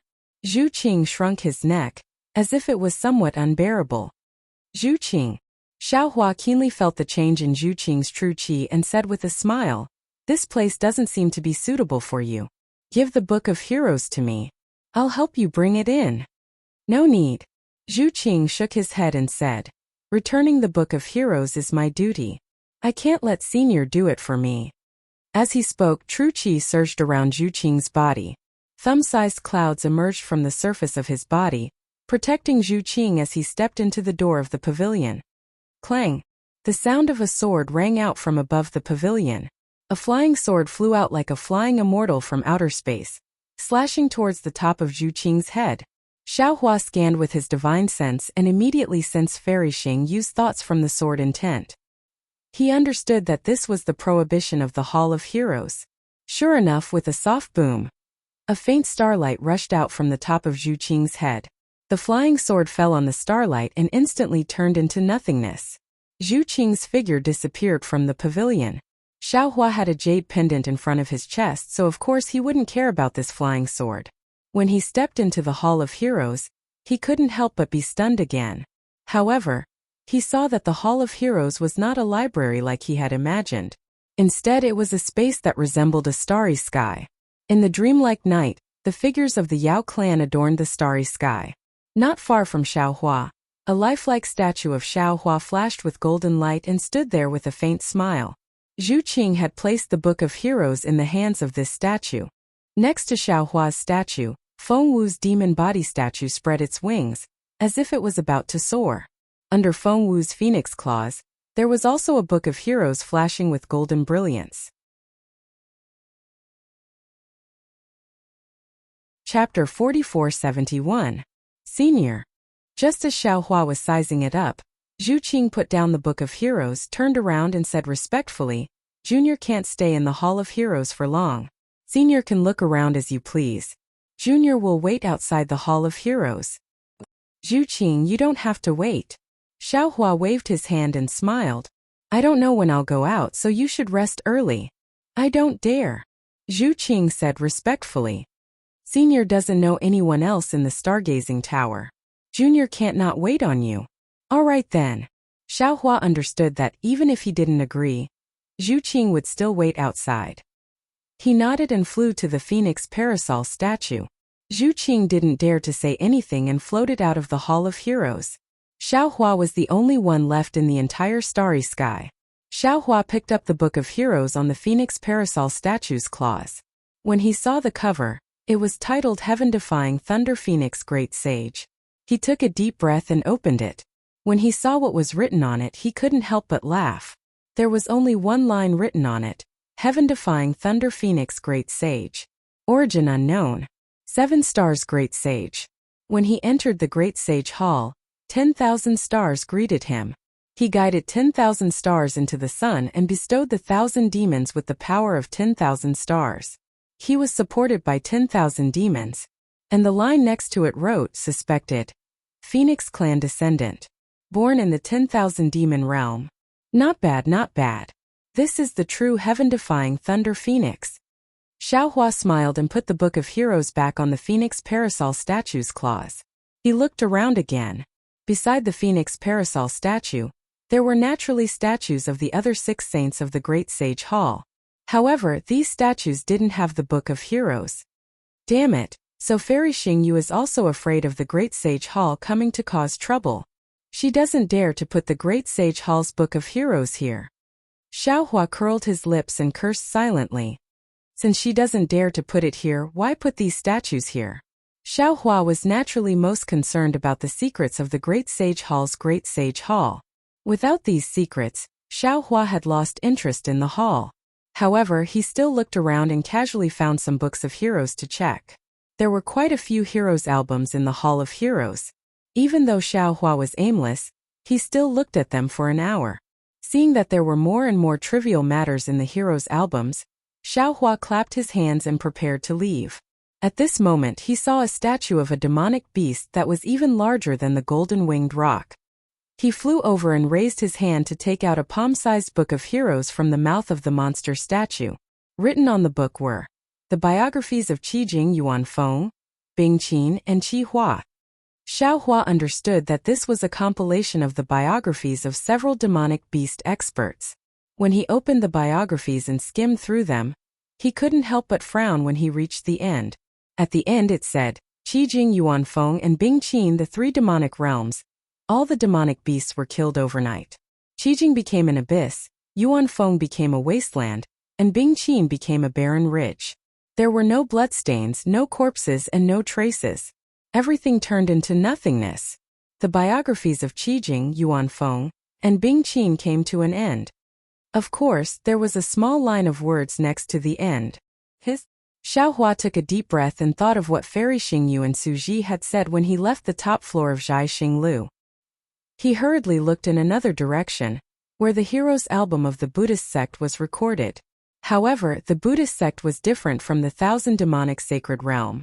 They were temples of different styles. Xiaohua couldn't find the 5 temples that Fairy Xingyu didn't mention. However, when Xiaohua looked at the shining Qi Jing statue, he had some understanding in his heart. His divine sense swept through the temple, and he also found 5 temples with dark colors. Xiaohua flew to one of the temples and saw a hero's album in front of the mountain gate of the temple. On it was written, Aristocratic Family of Qingzhou Temple. Qingzhou Temple is Qingzhou Temple. It's really weird to make it an aristocratic family. Xiaohua didn't know whether to laugh or cry. If the Mahavairakana revered Buddha knew about this, wouldn't he be mad? Oh, there's no need to look at this aristocratic family of Qingzhou Temple. Just looking at Mahavairakana revered Buddha will make him go crazy. Immediately Xiaohua opened this book of aristocratic families to take a look. He saw that on the first page of the Book of Heroes it was recorded, Qingzhou Temple was built in. It was built in the 73rd year of the calendar by begging alms from the school of law Qingzhou Luohan. The following pages of the Book of Heroes recorded the many good deeds and evil deeds of Qingzhou Temple in full detail. Next to every paragraph there was also a comment of doubt. And at the end, just like what Xiaohua saw earlier, it said, Qingzhou Temple had 1 protector heavenly king, 3 venerable masters, 4,213 Buddha sons, and more than 7,610,000 ordinary people within 100,360 li radius. In one night they all disappeared without a sound of warning, without a single scream, without a single drop of blood left behind, and without a single piece of bone left behind. The Buddhist formations, Buddhist weapons, pagodas, and other things in Qingzhou Temple also disappeared without a trace. The remark on the other side was also suspicious. How strange! Xiaohua's heart tightened when he saw the disappearance of 7 million people. He took a closer look and still couldn't find any clues. He couldn't help but sigh inwardly. Then, Xiaohua looked at the records of the other 4 temples. They were more or less the same as Qingzhou Temple. He couldn't find any clues at all. Xiaohua placed the hero's album he had read in front of the mountain gate. He had a slight understanding in his heart. He pondered and said, I'm thinking too much. There are countless humans and demons in this world. Countless things happen at every moment. Who knows how much karma is involved in these things? If I want to understand all these things in karma, even if I have the exquisite 7 orifices heart, I won't be able to do it. Just like when I went to Bai Qingyu. I first met that great demon on the snowy mountain. If I'm not wrong, that great demon is related to Bai Qingyu's demon king Bai Qing. I learned from that great demon that Bai Qingyu covets me. Then, I went to the Southern Sea Dragon Palace and learned from the Dragon Kings of the 4 seas that the little white dragon might be suppressed. Then I met Shui Mingzi and the others. Only then did I know Bai Qingyu's exact location and why they wanted to save me, as well as their respective plans. Of course, at the same time Zhai Xingzi, Xiong Yingpe, and the others were also preparing to save me. Bai Qingyu, Gu Zhongshan, and Canopy Ridge were also scheming against me. Everything was happening and I was only trapped in a corner. I didn't know about the schemes and sacrifices. Only when I went to Bai Qingyu and saw Qingbu's banquet did I understand the whole story. However, the whole story was still a show.